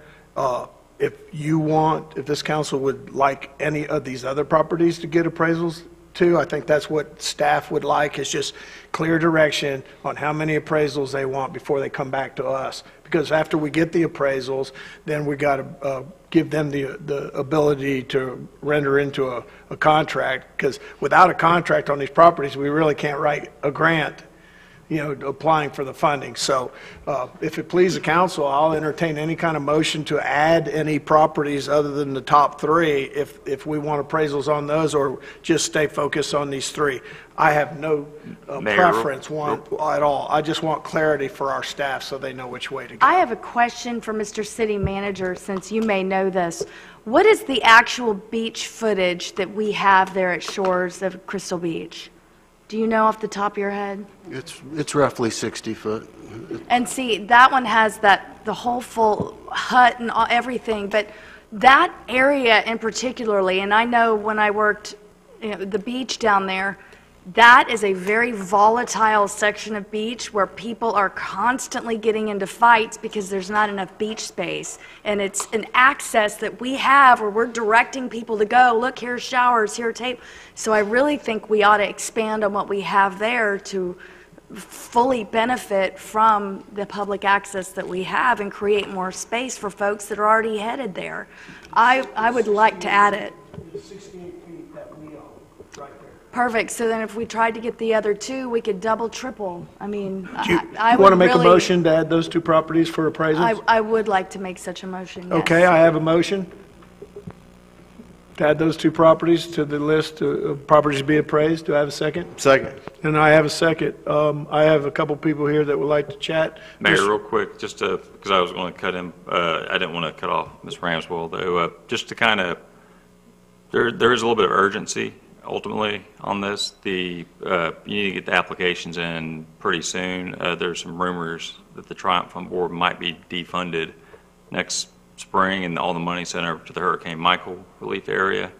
So you need to I'd make a decision tonight, get the application in ASAP, and kind of look at if you want to do 5 or 7 parcels, do all of them.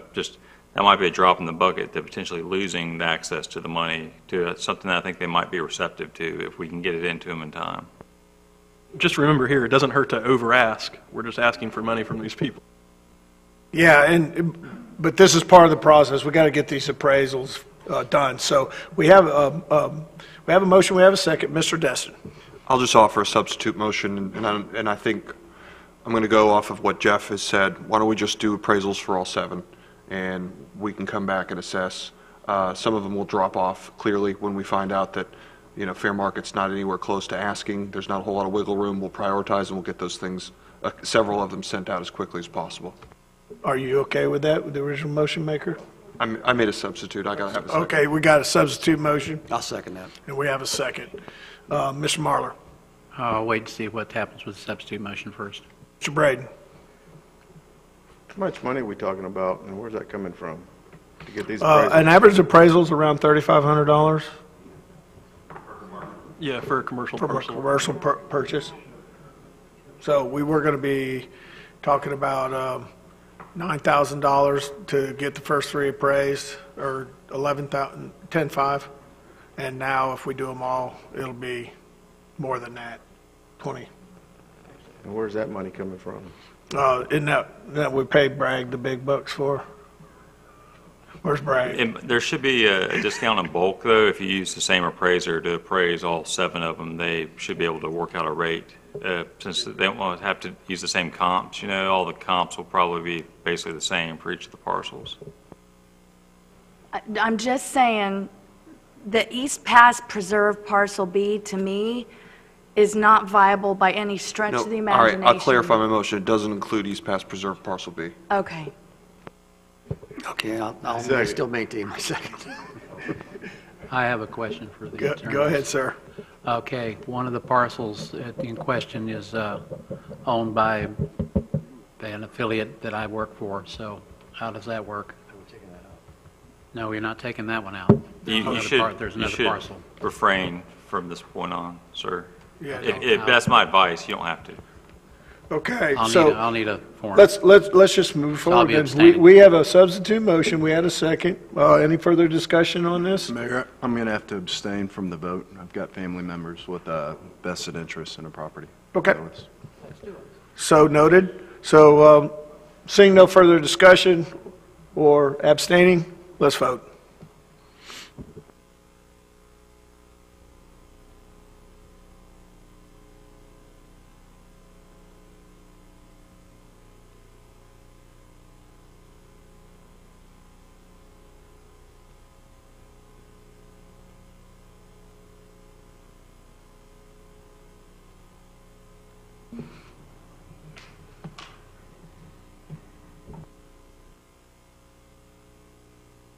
That's what you need.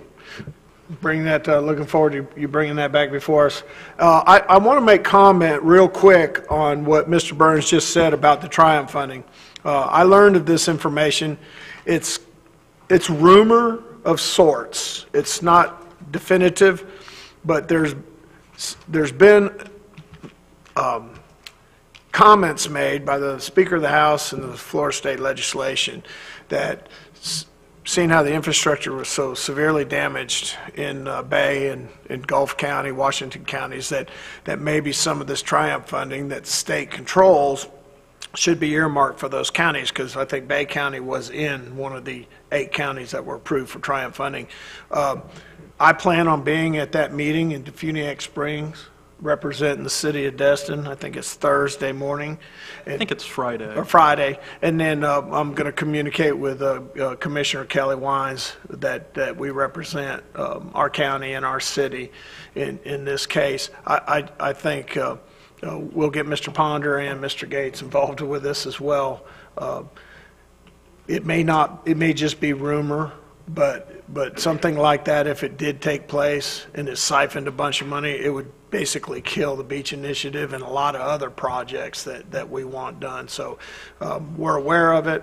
I just want to let everyone know that we're going to speak for our city and in our county to make sure that we're treated fairly in this whole process. So if any of you would like to attend, I'll make sure, Lance, that we get it posted on our city website, the time and the date. I believe it's in the Defuniak in the Walton County Commissioners chambers at 10:30 on Friday.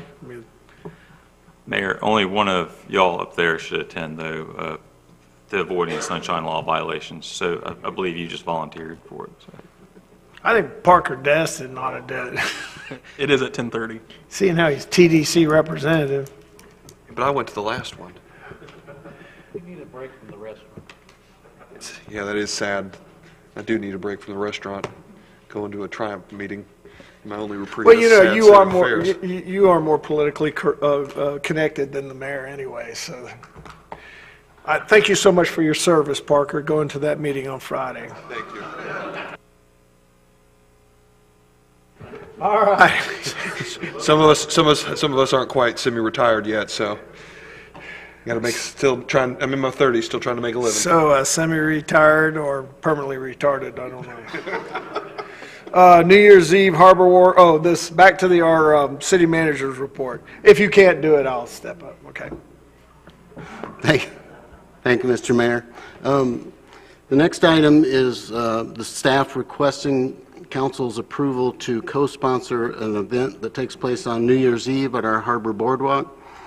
Part of the celebrations that have taken place down on the Harbor Boardwalk for the past approximately 10 years is a ball drop at midnight.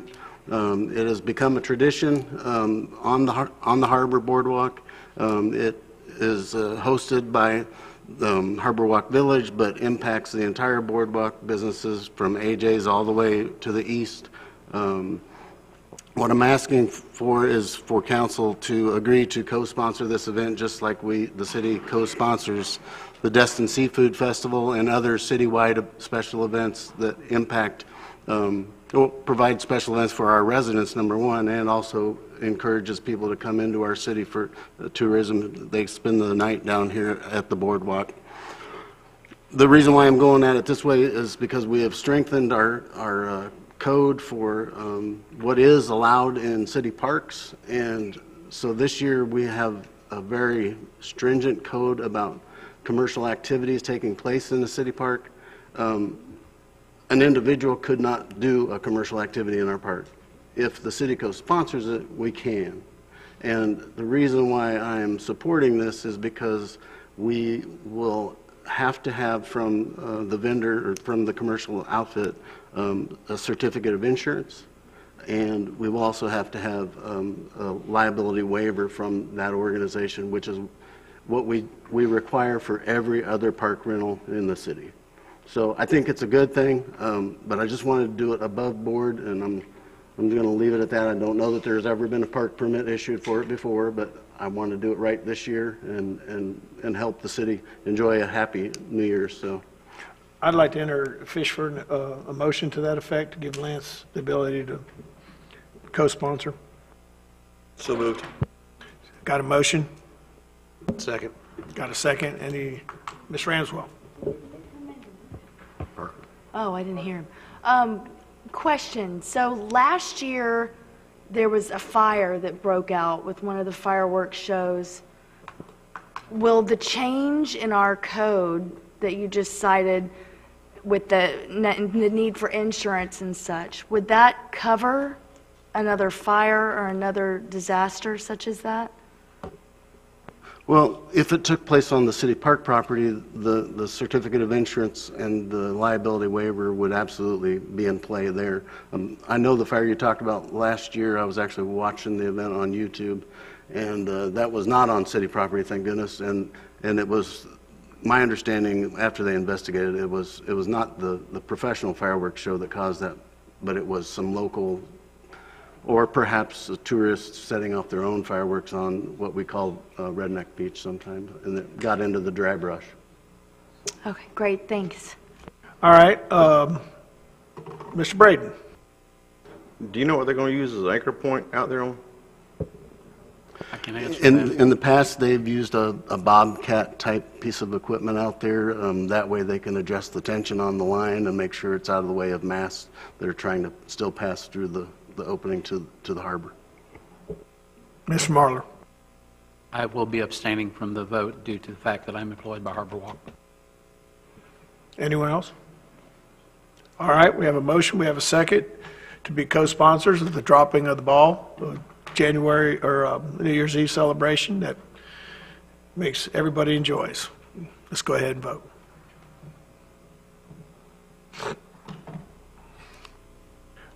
So moved. Mr. Manager. Thank you.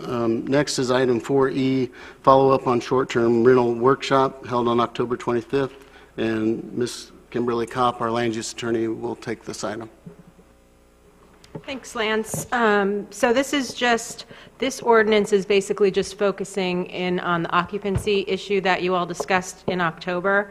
The things that Joey talked about earlier regarding code enforcement would be addressed in a separate ordinance, but I assume you've probably all taken a look at the ordinance. I listened to the audio from the meeting and tried to put it into an ordinance form, but if you have any questions, comments, revisions, I'm happy to discuss them. Ms. Kopp, I studied this really hard. This is a real important issue. Most of our public testimony tonight was on this issue alone. And I thought it was very well done. You did a great job with it. The only thing that I think, especially with code enforcement, and I think Joey's still here, and he may even weigh in on this, is I looked at a lot of different things, and I've gone back and forth with the proponents and those in opposition of the occupancy. And what I'd like to propose a change of it is instead of doing the 2+2, which is a pretty tough enforcement problem, especially because we haven't decided what the 2 meant, whether it was a 6-year-old, a 12-year-old, a teenager. We had that discussion in it, that I'd like to see 1 person per 250 square foot, which other places have done that. And basically, if you do the math, and I'll do it for the folks out in the audience, a 1,600 square foot house would be a max occupancy of 6. That's a typical 3-bedroom. A 2,000 square foot house, which gets in the 4-bedroom range, would be 8 people. Now I'm talking about human beings. I'm not talking about age or if they're breathing air. It would be an 8 person. A 2,500 square foot house, which is in the 5-bedroom range, that's 10. And so doing the 1 per 250 square foot, that allows the signage to be very plain and simple. We're going to use the heated square foot space to determine occupancy level. And if you get into a house like a 5,000 square foot big house, that's 20 people. So that's even reasonable for the bigger homes. And then my last recommendation, and this is one that Ben probably won't appreciate, is once you get to 24, anything over 24 people falls under the Florida statute for hotel and motels as far as safety requirements and stuff like that. They can still have 30 people or 40 if they're big enough, but they're going to have to fall under a whole different set of guidelines. which will be cost prohibitive source, but if it's that important to you, you'll go through. It's just like a 6-passenger boat. You can drown 6, but you can't drown 7. If you want to carry more passengers, you go through annual inspections and you spend tens of thousands of dollars to carry those extra people. You just make more money carrying those extra people. So I feel like a cap at 24, and you could still go over 24, it's just you're not going to fall under city ordinance, then you're going to fall under. So those are the only recommendation changes. Some people will support that, some people won't. But I thought in the interest of code enforcement and in ordinance writing, that going one person per 250 is a fair and simple application. And I'm sure this will spark some debate. But first, I'd like to hear from you, Joey, because you're the one that's going to have to enforce these. Well, my thought was it'd be easier because of kids, and if we could keep it at an exempt, like under age 12, maybe. It's easier to identify a 12-year-old than a 16-year-old, you know, so I'm just throwing that out there. So we can identify, or you just go out there and say one person, period. You know, do you want to, a lot of people are families of 4s. You know, and some of them might be a 2-year-old and a 1-year-old. Do we want to regulate a 1-year-old? And then that's where I'm kind of seeing it. It's just easier on a code enforcement standpoint, you know, but as far as the kids. Can I ask Joey a question? The square foot. So, how, I mean, could you envision any scenario in which you ask a 13-year-old for their ID, though? I would never. Exactly. You know, I mean, yeah, we don't ask sounds IDs. Good. Yeah. I don't want to, that's what I'm trying to say is I don't want to get involved with the age range, because then it can really complicate That's the only reason. That's the thought process behind my proposal. And I'm sure between now and our first or second reading, we'll get plenty of comments on it, but this is what I'm throwing out against the wall to see if it's a better system. First will be Mr. Overdeer. The only thing I was going to say was I think Florida Building Code is like 200 square feet per individual. That's what the limit is. That's right. So if we're at 250, we're good on that. But it looks like then if we go over 24, I mean any house bigger than 6,000 square feet, if they're going to try to fill it up, it's going to have to go under the hotel regulations or okay. Mr. Marler. My lines are on the same thought. I mean, and I'm going to ask Mr. Dixon a question since he used to be our fire chief. This falls to me that since it's short-term rental, it's commercial, and I know that the fire department has rules and regulations for commercial occupancy and capacity. And you might help me out on that, Mr. Dixon. But, you know, and I think it should be the same with even though it's a residential. But if we're considering a commercial as a short-term rental, that we should look at that possibility. Got any thoughts on that? We, at the fire department, we did good to get the commercial buildings inspected, to be honest with you. To add these to the list, I think, would be basically requiring another inspector that, and you know, these were classified when they come in to get their building permit as a single-family dwelling. You know, so we personally didn't get involved no matter how big the single-family dwelling was. The only thing we had in place was that if it was over a certain height or whatever it may be, they had to have a sprinkler system installed in it, a residential sprinkler system. But the fire department never got involved in any kind of single-family dwelling inspections. Not saying the fire department can't, not saying the fire department doesn't have the jurisdiction, but while I was the chief, this was really never a big issue. So, but to answer your question, I think the fire department could, but I don't know that, and it's all in how these things are presented whenever they're being built. And the fire department doesn't rule on them whether or not they will be a hotel or whether they will be a house. They get plans and they call it a house, it's a house. So, you know, we didn't at the time, not saying it can't be done, but I would have to check, and I would want to check with the current fire chief. Joey, ball's in your court. Check with the Chief Sasser and see if there's anything we can do, and maybe that could be part of your people's new training also. Mr. Braden? Thank you, Mayor. I don't know if this is for Joey or for Kim, but who regulates or enforces the whole hotel, motel, occupancy over 24, and these larger homes that do sleep over 24? They can't be classified as a hotel because we can't they're not allowed in a single-family residence. So, So the we're not state would regulate hotels, DBPR.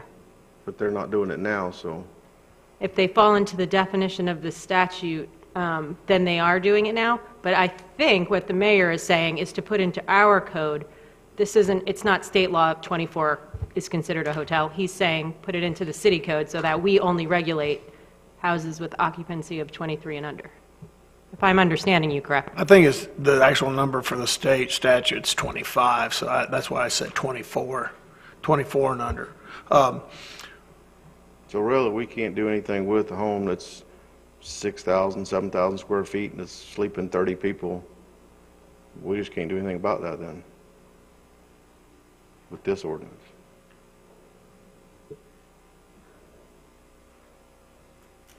Well, I think those houses that are sleeping 30 are using the bedrooms. I don't know. I mean, we got all the homes that are going up in Crystal Beach now they're 6,000 square feet. Kim, does the state preempt regulation on? No. We can regulate them as short-term rentals. The state regulates their licensing, if that's what you're asking. We can still regulate them under our short-term rental ordinance. That's right. That's where we're getting, I think, a little confused. We'll still permit them to be built after 6,000 square foot, but we're going to apply standards based upon the Florida Building Code that applies to hotels and motels and the commercial safety and safeguards that apply to those sorts of commercial buildings, like requiring them to get a sprinkler system that, in the event of a fire, certain widths of the aisleways, you got to have fire exits, you got to have real contingency plans for when things go south, because I feel pretty passionate about making that a requirement, because I don't want to be here on the other side of somebody's monster house catching on fire and we have a bunch of folks that have been burned to death because they were in just a residential house, but they had been cram-packed in there exactly like a hotel, but none of the safety precautions that we've learned over the decades are really quite necessary. So Mayor, I don't have a whole lot of heartburn with that. Should we continue this issue with the mayor's suggestions, and we can come back at the next meeting with some of his adjustments? I personally liked the idea of measuring the number of occupants by square footage anyhow, because that was tangible and quantifiable far easier than trying to do it by what is a bedroom, because we know that's pretty fluid. Yeah, especially with the bunk rooms that Ms. Ramswell showed us in her slide presentation a few months ago. Walk-in closets turned into bedrooms and stuff like that. So, Ms. Ramswell, I do see that you'd like to make a statement. So my first question is to actually clarify something with our land use attorney. Hotels are not an allowable use in single-family residential, correct? So anything with above 24 people shouldn't be allowed anyway, because it should be a hotel. And especially if we look at it from the perspective that the mayor is suggesting. Here is my beef right now, gentlemen, is that we have spent meeting after meeting after meeting going over this. A short-term rental committee was formed and spent, 6 months putting together things. We have reached consensus and directed staff to bring back things based on the consensus that we've reached at previous meetings. We've gone back and forth a couple times, and it looked like we'd all come together, and the majority had kind of said, all right, this is what we're going to do, bring it back. Now I feel like we're taking a huge step, moving everything backward and starting all over again with the same dang issue. it's really, really frustrating to me. And I have been one of those that has been in Tallahassee working these bills nonstop every time we're in session.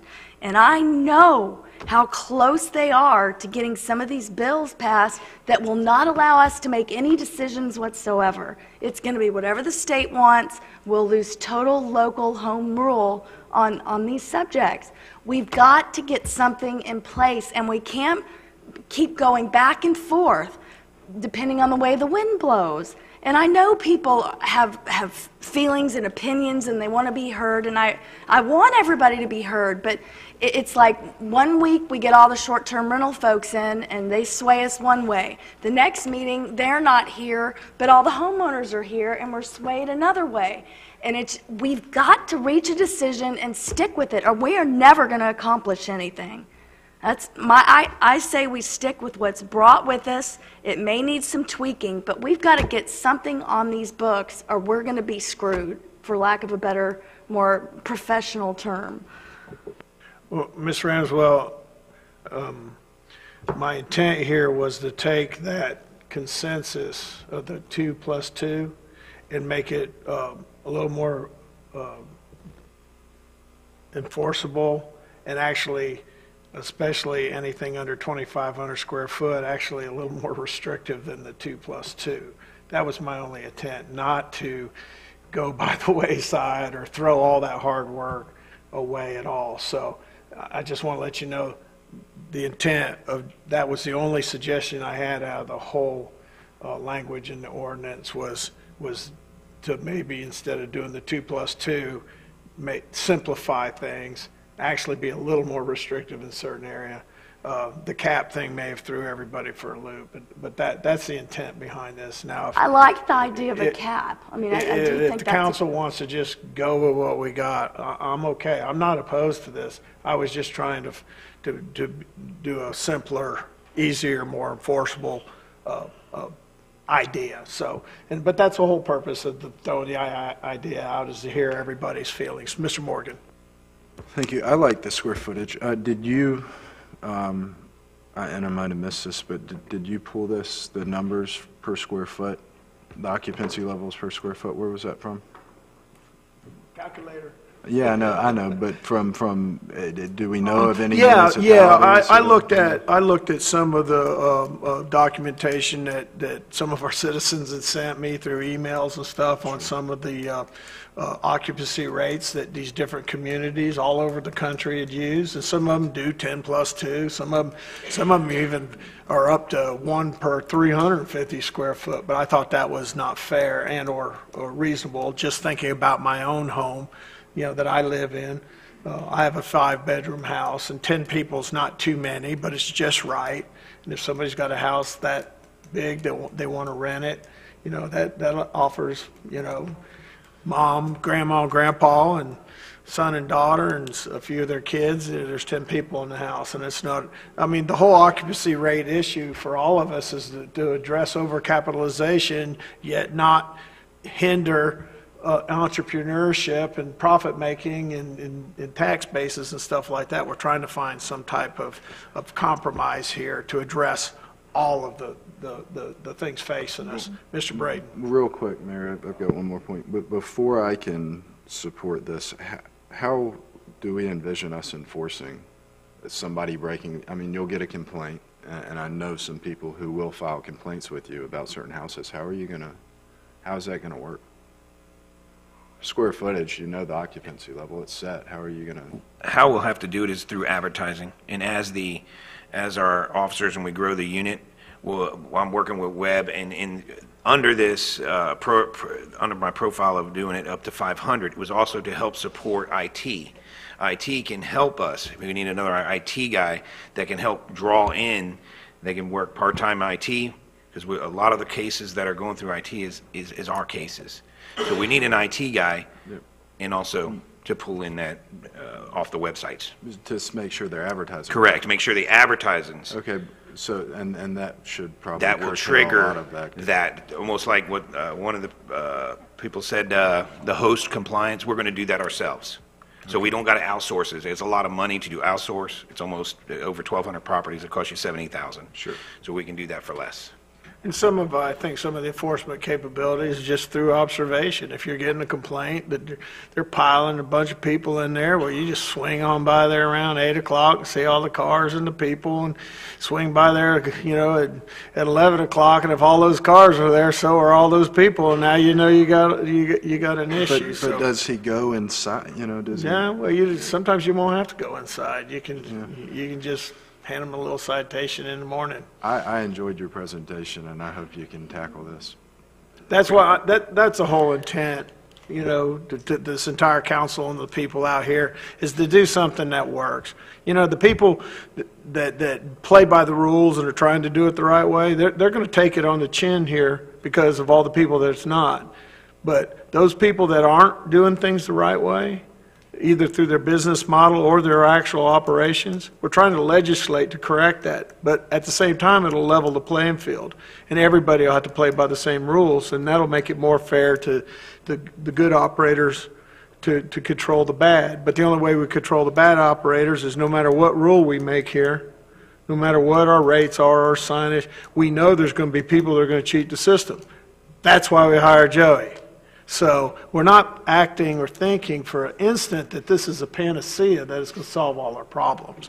We're just trying to set some guidelines and some baselines that are in an enforceable manner that actually will work and benefit everyone. The community, the rental managing companies, and more importantly, not just people that live, the residents that live in these communities, but a lot of the letters we got were from people that rented these properties and they had a bad experience.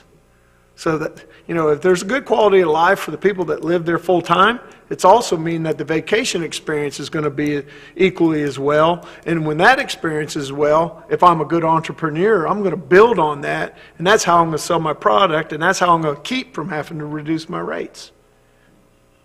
So, anyways, I got 2 more people that like to chat, and we'll just, we're not making any votes or anything at this night. I think mainly my recommendation is to change that verbiage for the first reading. But if you guys don't want to do that, then, we don't need to make a motion or anything. We can just, y'all just tell Kim if you don't want to go the 1 person per 250 square foot, we just keep the document as she has it written.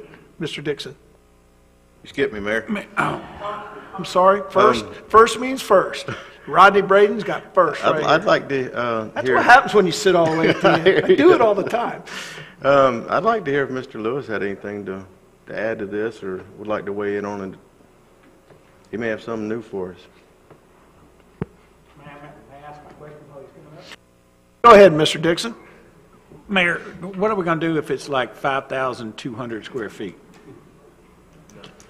I mean, you know what I'm saying? Are we going to, if you're 10 years old, you apply, or what? I guess we could set that in the ordinance that we'll round it out to the next highest number. Or we can round it out to the lowest number. Yes, sir. Yes, sir. It's true. Good evening. I haven't had the opportunity to review the ordinance as presented. However, I think anything we can do to simplify the enforcement process, I think it's good. Many communities have used the square footage route, and I think it's cleaner, it's more straightforward, and it's a lot easier to detect and enforce. Thank you. What square footage have you seen and have you worked with? Has it been a 200 square foot, 250, 300? What have you seen? Yeah, that range is very normal. The similarities that I've experienced is in college towns, where you get sororities, conversions of residential units into apartments and so on. So similar type of issues have occurred, and that range of 200, 250, 300, depending on the square footage of the homes and what residential district we're talking about. Is something that you can be utilized to ensure that enforcement. What you want is to be able to enforce. The more complicated it is, the more difficult it is to enforce, especially if you have to get into the house and those kinds of things. All right. We've had a lot of discussion. do we have a consensus that we just want to leave the language as Kim has presented it in this report, or would we like to see it go to one person to 250? Mayor, I'll go ahead and make a motion to Okay. continue this item to the second meeting in January. I'd like to see your proposals incorporated by staff and legal counsel, and we'll discuss it at that time. Do you, in that motion, is that with the intent that it'll be presented as a first reading? That's up to legal counsel. I don't think that'd probably be the best way to do it. I'd like us to, well, Joey, I'm going to give her a moment to. Joey is saying that the registration process starts January 1st. Well, how much time do you need? If you need to curtail it back to December and we can get this on the books, that might be easier for you. I can push it, I can get them out. If we make a decision before January 1, I can start processing it January 2nd, and then they can get it served to them for that first week. Yeah, because of the time limit, I'm okay with the 2 plus 2, if that's what the council would rather, but I think we need to show up at our next meeting with the first reading of the ordinance. If what I'm recommending is going to delay it another week, we don't need to do that. So Well, then I'll make a motion to continue to the December 17th meeting. And if you could, and if you've got the ability, Kim, let's have the 2 plus 2 version set for first. And if it can be possible, let's take a second one and set it for first. And we'll pick one at that meeting Advertise both of them.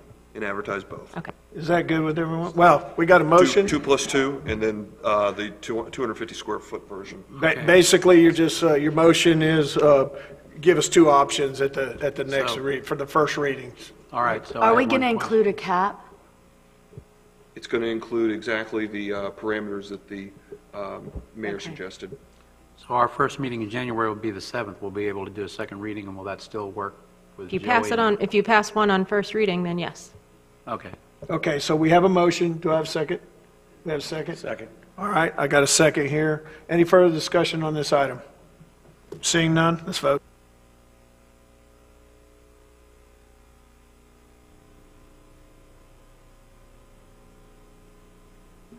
It passes 7-1, so moved. 6-1, so moved. All right, the next one, and this is, go ahead, Lance. Thank you, Mr. Mayor. Item 4F is a discussion of commercial events in residential areas and proposed ordinance, and Ms. Kimberly Kopp is handling this item also. And again, this comes from council's direction at the October 25th workshop, where you discussed prohibiting commercial events in residential areas, specifically parties, as defined in the ordinance. So this would prohibit them in all residential zoning districts. Any discussion on the document as it's presented? Anything you'd like to add or anything like that? I guess you can, seeing none, I guess you can bring it forward at the next meeting for first reading. Thank you. Well, what about the concerns that Ms. Trammell had about, because of the way the wording is? I think I was out of the room with Mr. Hall talking about his continuance. Do you want to ask? She had wondered whether it would apply to businesses that took place in the home, such as selling Avon. Okay, I did hear that Amway. question. No, because the way it's defined, it's talking about, well, let me read it. It says any wedding, wedding reception, bachelor party, family reunion, class reunion, company banquet, retreat and/or picnic, or other similar event or celebration. I wouldn't think that an Avon party or a small event like that would.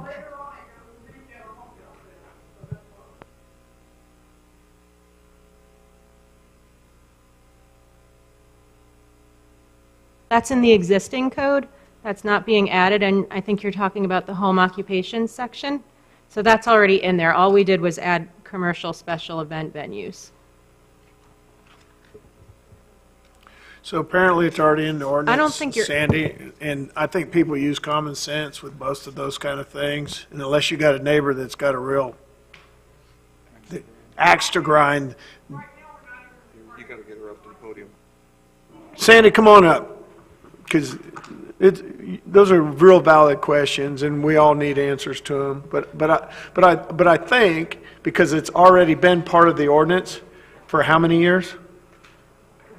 Lots. Forever. So, For a long time. So you've been doing your home classes for a long time, 12 years. and nobody's ever bothered you No, because you don't bother other people. because I have a big yard and there's no cars on the street. Whatever it is, but what I'm saying is I think people use common sense on issues and items like that. I mean, every charter boat operator in the fleet operates his business out of his home, and Well- nobody's trying to shut us down. Well, and I understand that, but I'm sitting here going, if you're going to start enforcing what we have, then what we have needs to say that, I don't know if you call them cottage businesses or whatever you call, I don't know what you call them, but those, right now, under C, page 4, it says prohibited home occupations, and it says wholesale and retail sales. When they come to my classes, they purchase things in my home. And there are a lot of, I mean, you know, like Mary Kay vendors and all those kind of small business. Well, real we small business. can put in, So- we can carve in an exception, but the It just only. needs to be clearer, I think, Yeah, in those. but the only thing that we added was number 12, which is underlined. The rest is the existing code in it. I understand what you're saying, though. If we're going to start enforcing, we can carve out an exception. I don't think anybody would come to your home over an Avon party, though. Well, I don't think so either, but part of what this council's been dealing with, and we've dealt with in previous councils, is if it's okay for one, it ought to be okay for all, and we don't have the background in our ordinances to do that. I mean, I also don't have the entire home occupation section in here, but it talks about how you can't have employees and all of these other things that wouldn't apply in the case of those parties. The way, Mr. Mayor, I view this thing is that basically you can sell brick from your home, but you can't store brick there. That's kind of the way. Office, you can sell brick there, but you can't store them there. And that's- Well, and we can't legislate every minute of every person's daily lives, and I don't think that's the intent here, and I think that's been on the books for a long time, and if issues arise, then that gives the ammo the code enforcement needs to deal with it. Because you didn't add it, and it just happens to be part of what you did, at this time, I don't think we need to take any action on it.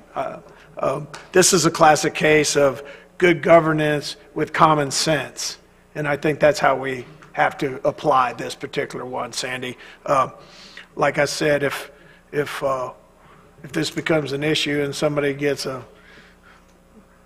personal axe to grind or something like that and tries to use this ordinance against you, I think that our code enforcement people and our city staff would take that same common sense approach to it and rule in favor of somebody that's doing something that doesn't have an impact on somebody else's quality of life. And I think that's what that whole ordinance is all about, is maintaining a quality of life for the community. Anybody got a problem with that? Okay, so I guess you can bring that for the first reading. All right.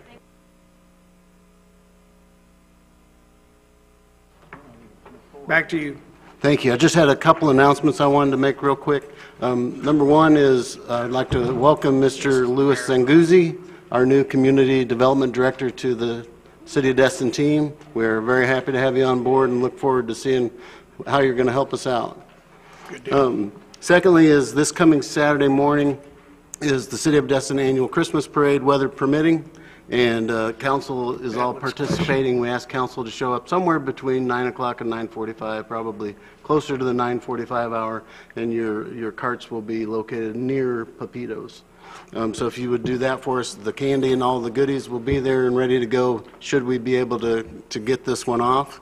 I also want to, for transparency's sake, say that our Christmas parade runs down a federal highway, so if the weather is not going to cooperate with us, we do not have a contingency plan because we have to file paperwork 3 months in advance to get that road shut down.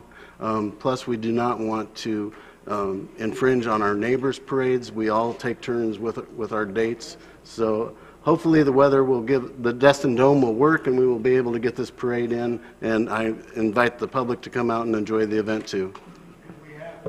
If we have any Charmans in the audience, the probability of rain's 80%, so we'd start going to work.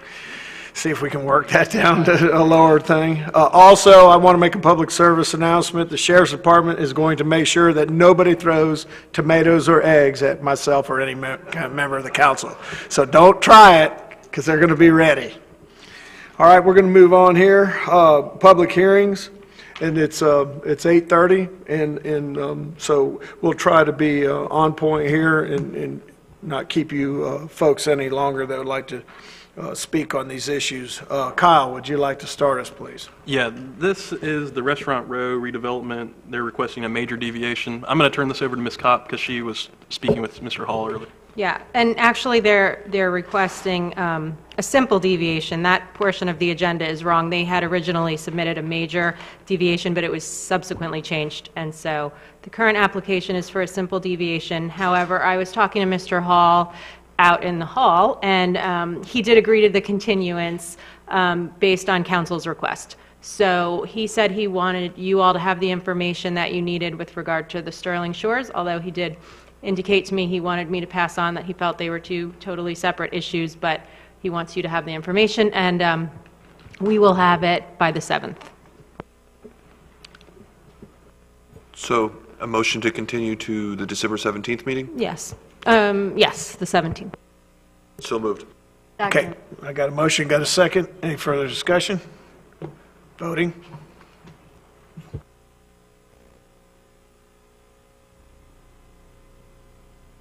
Unanimous? So moved.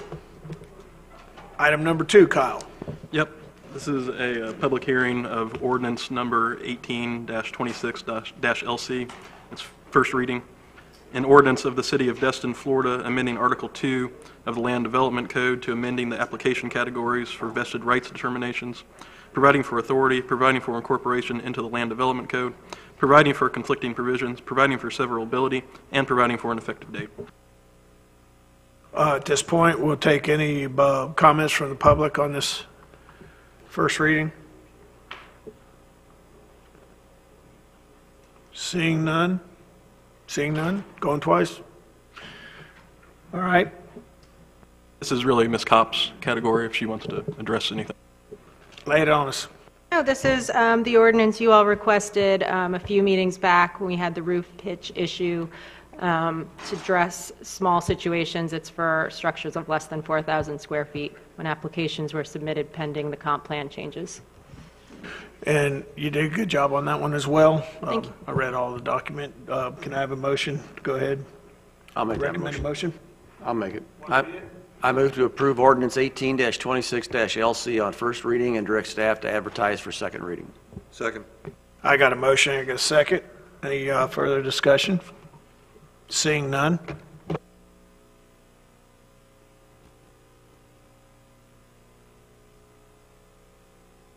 Unanimous, so moved. Now for the next public hearing. Kyle, take it away. Yes. This is a first reading of ordinance 18-27-CN, an ordinance of the City of Destin of Okaloosa County, Florida, relating to the purchase of certain real property, providing for authority, providing for finding of fact, providing for City Council approval of a contract for purchase of property located at 108 Sybert Avenue, Destin, Florida, and providing for an effective date. And this is a public hearing too. This is where we asked y'all and you allowed us to go get an environmental survey before we had the first reading last time. That environmental survey came back with no issues. And the agreed upon price was the appraisal price that we got at $250,000, which, does anyone from the audience like to weigh in on the purchase of this, acquisition of this property? Seeing no public comment, I'll entertain a motion. Okay, I guess I'm the only one that can read. I moved that the City Council approve ordinance 18-27-CN on first reading and direct staff to order a property survey and title commitment and bring this item back for second reading at the first available City Council meeting after satisfactory review of the survey and title report.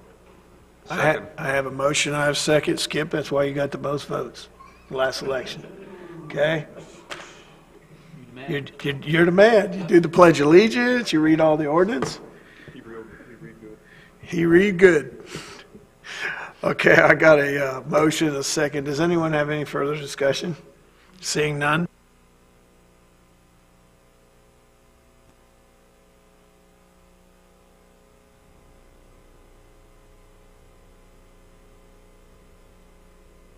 The vote is unanimous. More parking.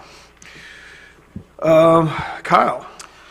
And finally, we have a first reading of ordinance number 18-28-CC, an ordinance of the City of Destin relating to city waterways, providing for additional findings of fact, providing for the amendment of Section 5-2, obstructing channels, unlawful anchoring, mooring, or docking, providing for severability, and providing an effective date. And this is a public hearing, too. This is just a pretty simple change. The Sheriff's Department was requesting a change to help clear up basically whether boats were allowed to anchor in the harbor. And this change allows all except liveaboards and the commercial floating structures like you'd see at Crab Island to anchor. Yeah, and it answered my concerns personally about folks coming in for the weekend or come to stay a week and, visit our area and then leave. So I thought the language was well done. And it gave the Sheriff's Office the ammo they need to do what they need to do and also prevented any unforeseen confusion at the same time. Does anyone in the audience have anything? Sir, come on up. State your name and address and share us with us your thoughts on this ordinance. My name is Eric Parton, live at 103 Durango Road in Destin. And I'm not really clear on the language. I actually emailed Ray at the city to get a copy just so I could see how we specify who's a liveaboard and what is the limitations on the anchorage. And she said that there would be a reading, so I didn't get a copy, so I don't know. I do have some thoughts on it. Exactly who we're trying to target. She said that she wanted to limiting liveaboards and structures. And so I wanted to see how exactly that is going to be determined. Because I feel like you want to, there's four type vessels you want to look at, and that's liveaboards, derelict vessels, long-term anchoring, and structure. That's what I came up with. Because I know you have liveaboards, say someone who retires, and they've got a nice little cabin cruiser or a trawler, and they want to come to Destin for 5 weeks. I wouldn't want them to be limited to be able to stay here on vacation. They've got a nice little dinghy or whatever. But then you have the liveaboard that's one step above a homeless guy. Yeah, right between the derelict boat and the and a homeless. So I think there needs to be wording in there that makes sure that we can target them and not somebody else. And of course, derelict vessels, of course. And then the other one is long-term anchoring. I know that, I'm 57 years old now. I have a house on the water, so I have a boat slip. But I know that when I was a young family and we had a 32-foot sailboat, I couldn't afford a house on the water and I couldn't afford a boat slip, so I did anchor out, but I was always moving the boat. We were sailing it every week. We'd take a dinghy out. And that was the only way I could afford a boat, and I would hate to be limited on that. And even this year, when we replaced our seawall, I had to move my boat out to the harbor for 3 weeks while the contractor brought a barge in. And then structures. So it seems to me that again, I haven't read it, but if there's a limitation, which I lived in South Florida, and that's where a lot of communities settled it down there, was how many days that you could be anchored in one spot. And some of them was 3 days. The ones that were 72 hours usually had mooring fields as well, like Vero Beach and Fort Pierce. Others, it was a little bit more long-term, but they didn't have to leave the harbor. They just had to move their boat within the harbor, because we don't want to limit somebody because anchoring is a maritime strategy that you have to use. And I would hate to see a boat that's in the harbor for a week because of weather and they can't fit under the bridge because they have a 60-foot mast and now they have to leave the harbor. But one of the solutions is just moving the boat within the harbor. And it seems to me it would take care of all those vessels, derelicts vessels, liveaboards that are just one step above homelessness and they can't move the boat, but doesn't target people who really can use the harbor and are responsible with their vessels. Thank you. Eric, the definition of liveaboard on this ordinance is a vessel used solely as a residence and not for navigation. a vessel for which a declaration of domicile has been filed pursuant to statute 222.17, or a vessel used as a residence that does not have an effective means of propulsion for safe navigation. Ah, yeah, okay. So does that Is there a help? way to get a copy? So, Is this, could you see? Yeah, we won't have a problem getting you a copy. okay, thanks. Also, that's- I that's believe there is a Florida statute that determines vessels that don't have permanent dockage actually have to leave these harbors, like the city submerged land lease, or like I know Fort Lauderdale's got it. You actually have to leave and go outside of state waters every 90 days. Yeah. Or the same thing, and it's for tax purposes as well as, the liveaboard dilemma. I think the intent with the city with liveaboards is issues with marine sanitation devices and Yeah. pumping out in the harbor and stuff like this. Our harbor's small compared to some of these other places, but even Key West, and I think we've tried to mirror some of those ports ideas. Again, this is another ordinance that comes down to a common sense approach to enforcement. Yeah. If a guy, if our code enforcement says, hey, man, you've had your sailboat there for 2 weeks, what's going on here? And you go, well, I'm getting my seawall replaced, and as soon as I get back, I'm going to put it back in my slip.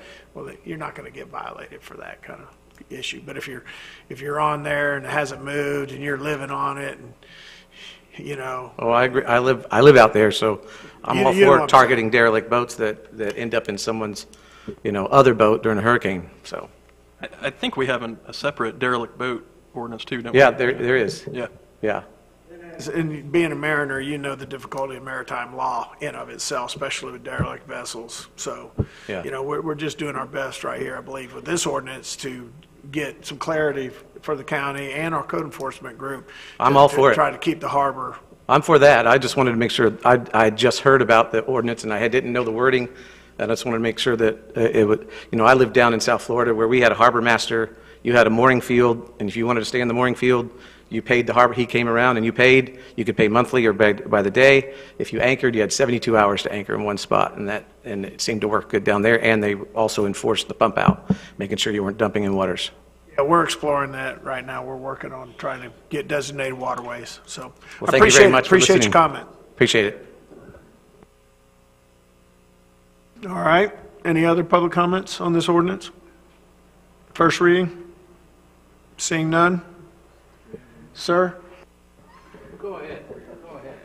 Reader I do in have chief. it. I'm ready. All right, I move the City Council approve proposed ordinance 18-28-CC on first reading and direct staff to bring it back for second reading on December 17th. Second. I have a motion, I have a second. Any further discussion? Seeing none.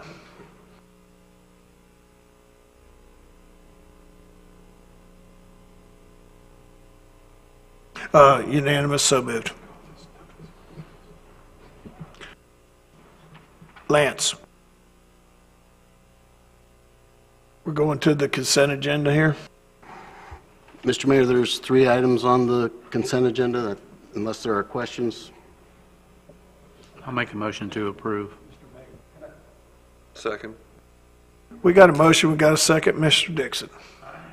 On the city attorney contract, I have not had a chance to look at that, to be honest with you. I can address that with you real quick, Tubby. Go ahead. Because the change is very simple. It changes from Jeff as city attorney to me as city attorney. Okay, does that start a clock again? Does it start a time period again? Same. As far as contract time? Same, everything else is the same. Okay, all right. And I asked that question, if we want to change how our relationship with our attorneys, we can do that at any time. I just wanted to make sure that whatever we did wasn't because I didn't get a chance to really study that. I want to make sure that we didn't lock ourselves into something that we may choose to change down the road. Thank you. Effectively, This officially just kicks Mr. Burns to the It curb, does, it and he can does. go on and do his judge. I don't have to come anymore, at He least. he can go ahead over to the other county and do his business over there. But Mr. Dixon, the contract's very liberal for y'all to do whatever y'all want, really. Y'all could terminate us at any time. It does say you have to at least give us 30 days notice, but that's more for your benefit than anything. I mean, if there was like a situation requiring you to kick our firm out sooner than 30 days, I don't think we would fight you on it, you know, this type of thing, so. Well, Jeff, you don't get to make. Vote on that. All right, that's it. We're kicking you to the curb, and you're not allowed to come to any more meetings. Well, he can. Oh, he can, right, for another month. Yeah, unless you want to bring more money. We got a motion, we have a second. Any further discussion? Seeing none?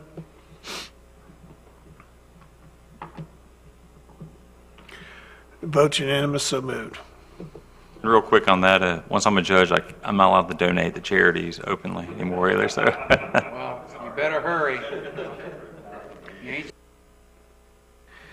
All right, we're down to the last lap.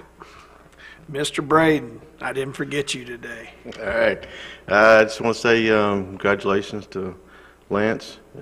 Just keep doing what you're doing. I think you'll be fine. And Mr. Lewis, look forward to working with you. That's all I have, Mayor. Thank you, Mr. Braden. Ms. Ramswell. I echo Councilman Braden's sentiments and nothing else for tonight. Thank you, Ms. Ramswell. Mr. Dixon. Same thing. Congratulations, Lance. Make us proud, brother. One thing I wanted to mention tonight, too, and I didn't have it on the agenda, but I will get it on the agenda for the next meeting.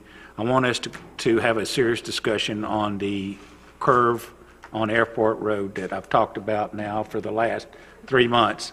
What I'd like for our staff to do, when we get a staff back, is to be able to give us an idea about how much this is going to cost us, maybe put something out to bid. There was a wreck there today. So let's get on this and try to get something knocked out for the good of the people here. And if you can, let's get our staff to start looking in that direction. I know that we've got some rough estimates, but that $150 a foot seems kind of high to me, but let's see what we can do about getting some firmer figures and bring that to us and let us decide on what we can do and what we can't do for right now, okay? Thank you, Mr. Dixon. Mr. Marler. Mr. Overdeer. You forgot. Sure he wants to when he wants me to read the ordinances. So, hey, the only thing I want to say is I think that Lewis and Lance will go a long way towards getting this ox out of the ditch. And so I appreciate you both being here. The other thing I want to do is I want to give a shout out to the city staff. Christmas tree lighting ceremony on Thursday night was awesome. It's a really fun place to go, and you get to see those kids with their eyes and their faces lit up. And Kyron did an awesome job of being the MC for that. We had a little bit of some dead air time there, and he had to kind of make up as he went along and kept everybody entertained and gave us a little bit of history lesson on the city of Destin, so I appreciated that. And Karen and all of her folks that put on the Christmas party Saturday night, y'all did a great job as well. That was a fun event. It was a great location, and everybody, even though I didn't win anything, and even though I never did get my free drink, I still had fun, and it was a great party, and I appreciate everything that you did. Mr. Marler. Now it's my turn. Thank you, Skip, for that. And my first job out of high school was a radio announcer, so I learned how to keep the conversation going for a while. And kudos to Lance, and also to our new community development director. I think everybody's going to do great. We still have a long road to hoe, but we can put some more dirt in that ditch and get that ox out. I have two quick issues, actually one quick issue. If everybody received a email from Lance through Tim about the turn lane, my concern is that, and it's not because I'm employed by the people who are asking for the turn lane, it's the original plan of the turn lane for the 3R project was to have the turn lane at the first entrance of Emerald Grand, Harbor Walk Village, which is not acceptable, not just to them, but also to me and as a citizen, because it's that turn lane, that area was not designed to be a major turn lane. One of the things they're saying they're denying us for is due to the late submittal and need to relocate the traffic signal mast arm. late submittal, ever since they came out with the plan, I have been pushing pushing for the turn lane to be an extension all the way to Stallman Avenue, which I believe is the proper way to do the turn lane, because in my opinion, and this has nothing to do with Harbor Walk, this is more of a traffic issue, you're not going to solve the traffic problem with what their plan is at the present time. You're going to cause more of a problem, because with a stacking lane to go into Harbor Walk, you will eliminate some of the traffic issue. And the late submittal, as I said, we've been doing this since they first brought out the plan. And the other part was, so they got to relocate a traffic signal arm. Whoopee! They've been doing that since on all the 6 laning, and so I don't like their explanation, and I would like to get council to weigh in on that, since traffic seems to be one of our major problems, and I'd like to see if council would weigh in on that and possibly have a consensus to have the city manager and the mayor send a strong letter to DOT that we need to readdress this, because this is something that's going to affect our traffic situation. I know that the owners of Harbor Walk have given permission to DOT for the right-of-way, and I mean, they're going to move the part of the sidewalk anyway, so I don't understand why they can't move the mast arm and give us a turn lane. So, what turn lane are you talking about, Karen?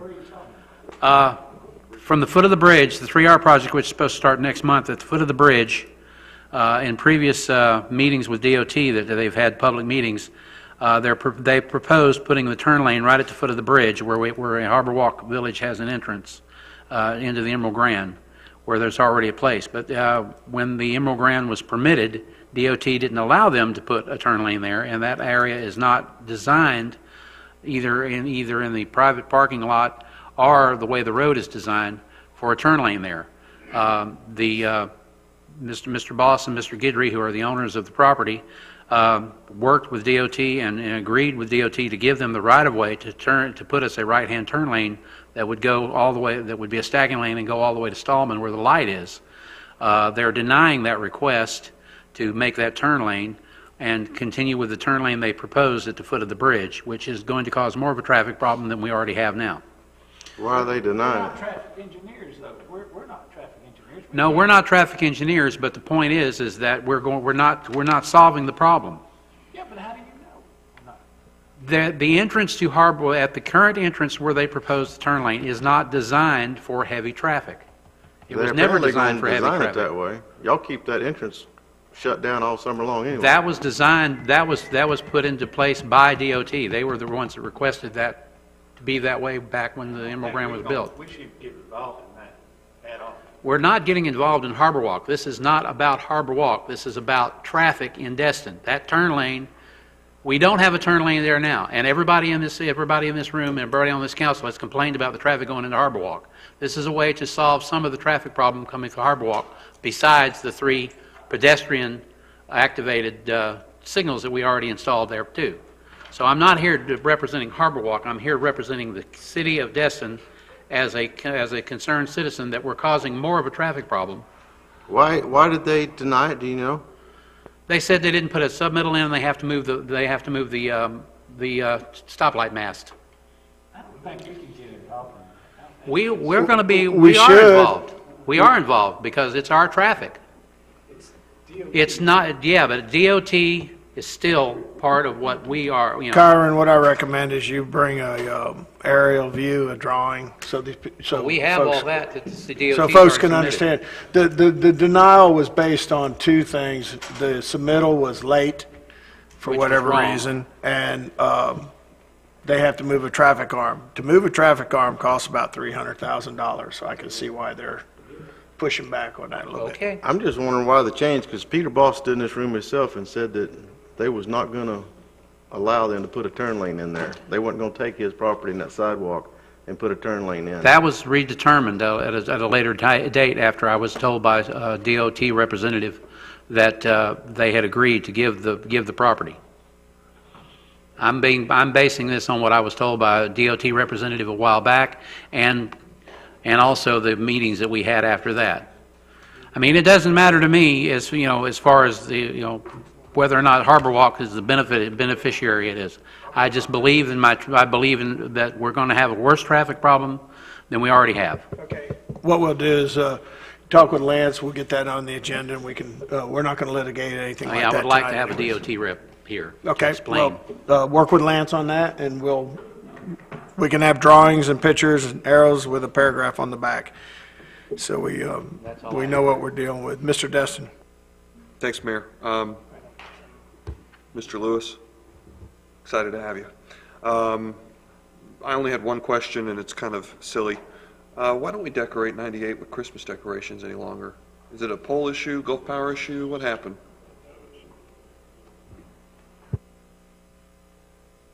Yeah, well, I didn't get the pole. I didn't get the Christmas decorations. I didn't get a whole lot of anything. Those guys. When I asked Carice that question, she had said that it was because Gulf Power wouldn't allow us to hang things on the poles. But when I mentioned it one night when Gulf Power was here, they seemed to indicate it would be okay as long as it wasn't, it wasn't on a certain pole or above a certain height. We used to do it because I worked with one of the electrical contractors that the city had, and I personally hung them one year. You're correct, Ms. Ramswell. I think there's some standard that they have to meet, but I think y'all could still do it if y'all wanted to. Just Gulf Power would insist they're brought up to like some certain wind ratio or rating of some kind. Probably somewhere in a box somewhere in this town is Christmas decorations. Which were actually purchased from the city of Fort Walton Beach originally, so they're probably not any good anymore. They're hand-me-downs. That's okay. Anyways, I didn't want to make a real big discussion about it. Maybe next year, something to explore, because I'd liked them. Okay. I did too. Thanks. Mr. Morgan? Thank you, Mayor. I've been getting some emails about the Harbor Park, Harbor Lane right away. That was kind of concerning to me. Are y'all on top of it or aware of it? Is this the Joe's Bayou? Yes. Yes, we are working on it. My concern is that he put up a gate in city right away, which he clearly can't do, right? Without our approval? Yes, we have it in code enforcement. Joey and I are So working y'all are on it. dealing with it. I'm going to reach out to the attorney this week. I'm going to skip myself because I may make my comments with the city attorney making his comments. So, Kim? I don't have anything, just congratulations, Lance and Lewis. Kyle? Yes, so you probably noticed conspicuously absent from the agenda on this meeting was the Sandalwood first readings. That is for reasons that I discussed with you all privately today. Essentially, the issue is potentially an inverse condemnation issue, and I explained that to you guys in detail this afternoon. Jeff has also looked into this in great detail, so I don't know if he wants to add anything to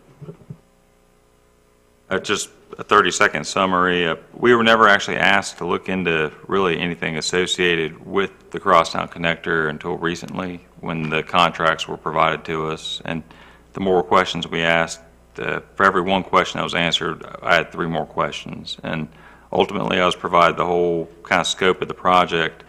And the one issue that we had was one of the roads, Sandalwood Court, would apparently at least be temporarily completely cut off, like their access. And even a temporary cutting off their access can, in some situations, potentially be a taking. It's called inverse condemnation, and it's a partial taking of your property. Ultimately, it's like a diminution in your value, and you can sue and recover for it. Now, I'm not saying that's what would happen here, because there is a pretty high evidentiary burden. But the thing is, there's only a handful of attorneys, even statewide, who handle these type of claims. And there's a few out of Pensacola that do them. And our recommendation to y'all would be to allow us to work with Lance to reach out to a few of these firms and come back with just a potential, maybe some quotes from them, what they would just charge to do a quick takings analysis, just so y'all would know if y'all move forward, y'all may risk a certain exposure, because this whole legal analysis, that was the whole thing missing from every city council's ever been provided apparently in this project. There's never been a memo drafted by a single attorney, a single legal opinion given the entire time. And there was an assumption that some of the engineering firms had done it, and once they were actually inquired into about that, they all indicated that no, they never had any legal analysis done. They assumed the city attorneys were doing legal analysis, or the city was handling that. And so this is just kind of one issue. It doesn't kill the project by any means. It just says you got to, before you take the next step and potentially risk 30 townhomes being cut off partially for a little period of time, and opportunistic attorney convincing them all to sue the city, maybe just you could slightly deviate the route, because it looks like already there's a whole lot that's vacant currently that y'all are going to have to take it per the plan already as it is. And it looks like only a little bit of that lot's actually used. Is a vacant lot north of the office building right there. There's actually 2 vacant lots, but one of those lots, per the plan, will be either acquired from the seller, or it will be taken through eminent domain under an assumption. And so I don't know if the engineers could do it or not, but it looks like there's no reason they couldn't just deviate the route slightly to go over that instead of just partial taking. And so I would recommend strongly that we get an actual attorney who handles inverse condemnation claims in here just to do a quick analysis of the situation. And one other thing is, I did actually speak with the city's outside consultant, Marcia Hayes, this afternoon, and while she was disappointed that this item wasn't going to be moving forward tonight, she understood that there was a legal concern, and she actually has the names of some eminent domain attorneys that might be able to help us too. So. And that's my public comment for tonight is, why is this coming up now? We've already purchased one property. We've got contracts on these other 2 properties, and these people acted in good faith when they went into contract with us. They thought that we would already pass a resolution to exercise this contract. They've already made provisions to buy and move somewhere else, buy other properties, and now we're stonewalling them under the guise of a potential lawsuit. In my short, brief time here on this dais, the threat of lawsuits never been a big concern to this council so far. In the September 17th meeting, we were supposed to bring Resolution 1829, which was advance funding for the Crosstown Connector. That Resolution 1829 was pulled in the October 1st, and for the advance funding to continue with the Crosstown Connector. So there's been a couple actions that were done to delay it, and there's been no more action on that particular amendment. And now we're getting this basically, I don't want to call it a stall tactic, but it's another delay. And I just want to remind everyone that, you know, this process began in 1998. The Crosstown Connector, we've worked on this for 20 years. We've spent $18 million on this project. This council unanimously approved the project in 2016. They had 2 different workshops. The present project, as it's approved, the 90% plan, which was approved in 2017, that route was approved by the people that were there, including many residents from the Sandalwood area. The plan doesn't, it still gives them their access on the east and the west ends, except they just have to make a right turn, go down the road about 300 yards and go through the roundabout and go the other way.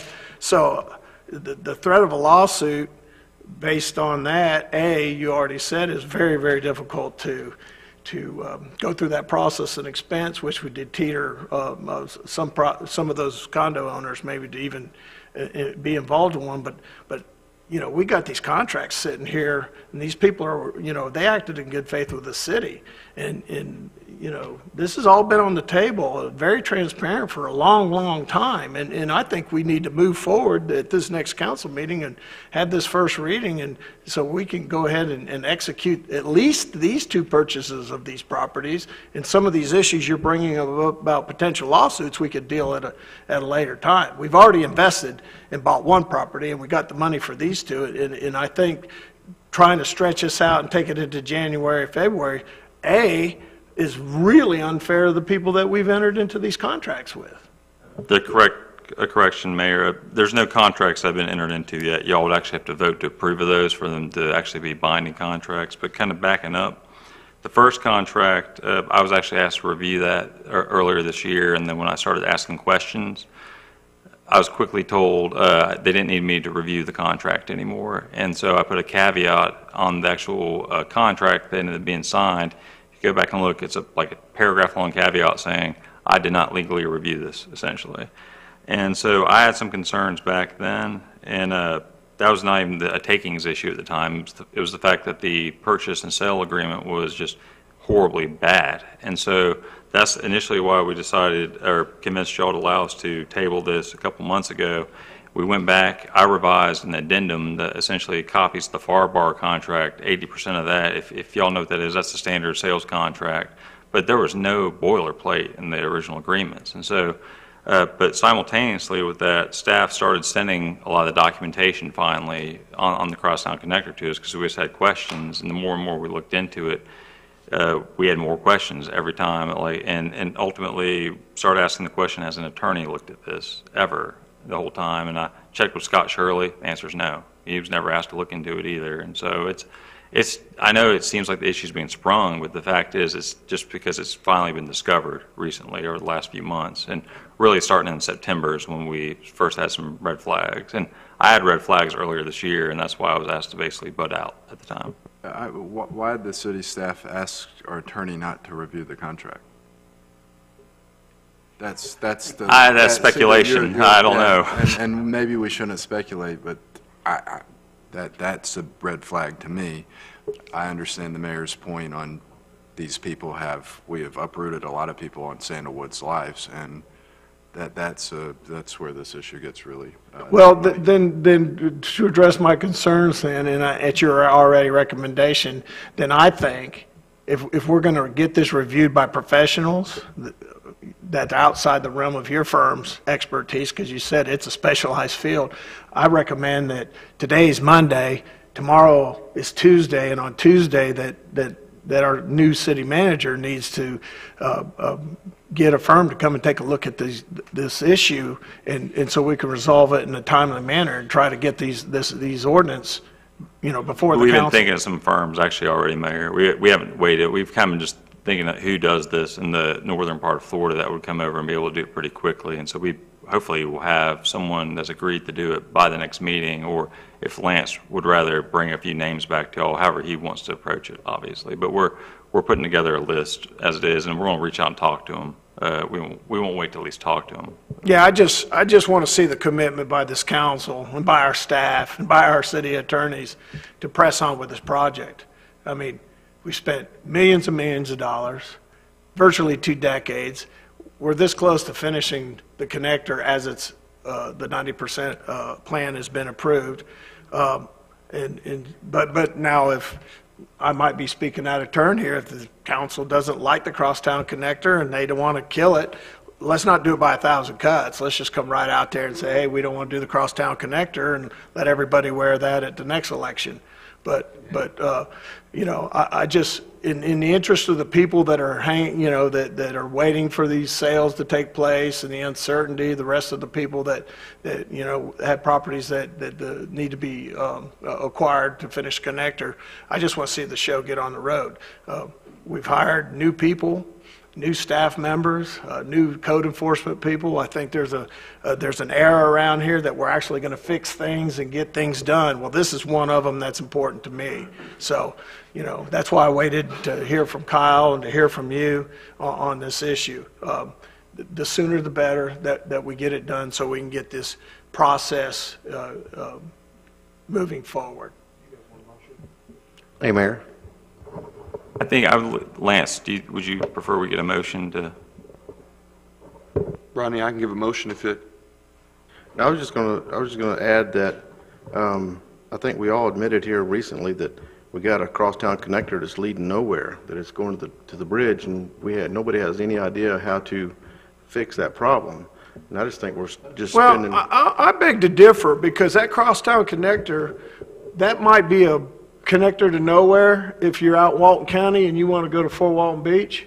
But the rest of us that live on 804 Mars Street or Legion Drive or want to go to Walmart, we're going to use that connector to stay off of Highway 98. You can't fix our total traffic problem with anything. That's what this was for. Well, The crosstown the connectors lead intent- traffic on 98, and we can't.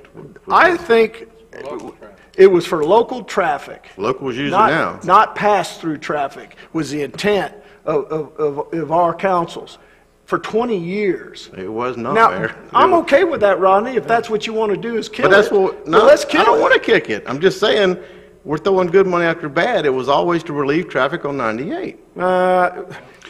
Point of order. why I'm the going to make a TDC motion kicked in that money. we continue this item to the next meeting, instruct staff to bring us back some proposals for law firms that could potentially offer their legal services per this issue, and see about getting a memorandum and do it on a quick timeline. Okay, we got a motion? Second. Out of second, any further discussion?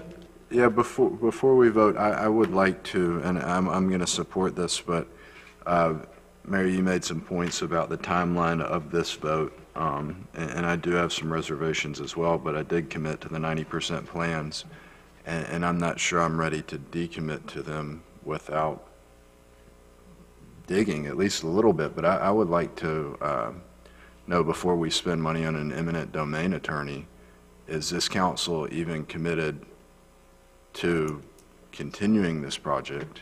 And if they aren't, and I get the general feeling maybe that some people aren't, and if you aren't, why commit more money? It just feels like getting this eminent domain attorney is just kind of kicking the can if the end goal is to kill the project. And I want to remind you too that right now there's $5.2 million from FDOT committed to finishing this project and 4.8 for the county to finish building it.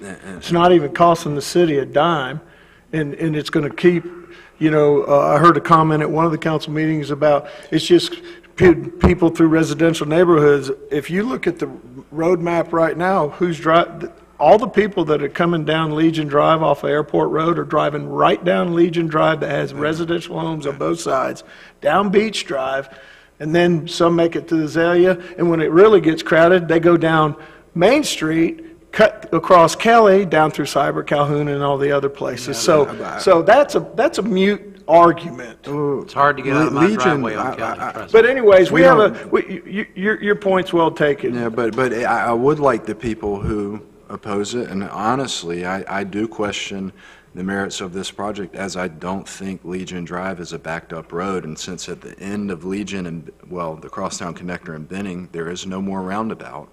It's basically the same as taking Legion and taking a left on Benning. It's just another stop sign, so you're taking traffic off of Legion. But it's not a busy road. Legion isn't. Chatham, it was designed originally to go all the way to Azalea because we have a 100-foot right-of-way on Azalea, and then we come out at Stallman. Yeah, but it's a stop sign just like Legion, so Legion serves the exact same purpose. But I will say this: anybody who has reservations about them, I want to know.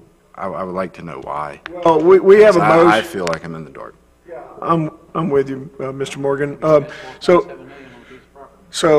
Yeah, we already did spend 4.7 on the property too. So anyways, we got a motion to get a specialist to come in and make a ruling on Mr. Burns's concerns before we execute the purchase resolutions of the 201 and 207 Sandalwood. So we have a motion, we have a second. Is there any Can further? someone explain to me what the purchase of this property has to do with the connector? I thought originally we were looking at this property because it was blocked by other city parcels and a road, and it just made sense. The connector is supposed to be Beach to Benning. This is way off elsewhere. No, the original connector plan back when we first started this, when I was on council, that's why we purchased the park, Camp house. the camp park. It goes to Benning and then it goes to Azalea, because Azalea we have a 100-foot right-of-way, and it's designed to go to Azalea to Stallman, and then come out at the Stallman light. You see, this is an issue if I'm not clear, and we had a man earlier come up here and say Beach to Benning. Well, that's as far as once we get through to Benning, then we already have Azalea. Then that's the connector. They'll finish it up, either four-laning or however. Connecting. It'll connect to Azalea, which will connect to Stallman, which will get us back to Highway 98. Azalea already connects to Stallman.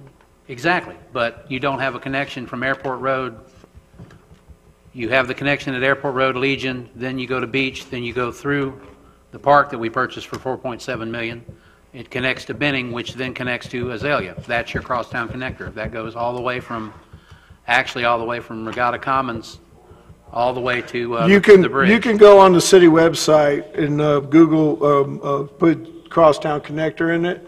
It'll show you the 90% plan, and that'll tell you why those properties need to be purchased. There's actually 7 properties that have to be purchased. These are just, we've already purchased one. These are 2 more that they've agreed to sell, and we still have some other properties to acquire. It gives us a parallel road basically from 98.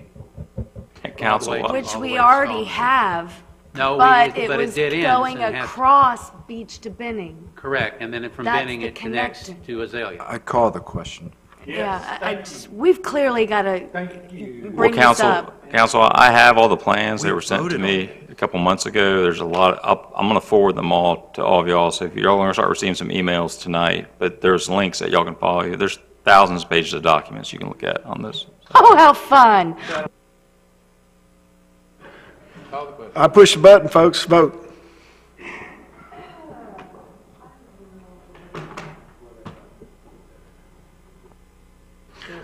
The motion is to have city manager find us some professionals to make a ruling on Mr. Burns' concern, or give us legal advice. The motion passes. So moved. That's it. Adjourned.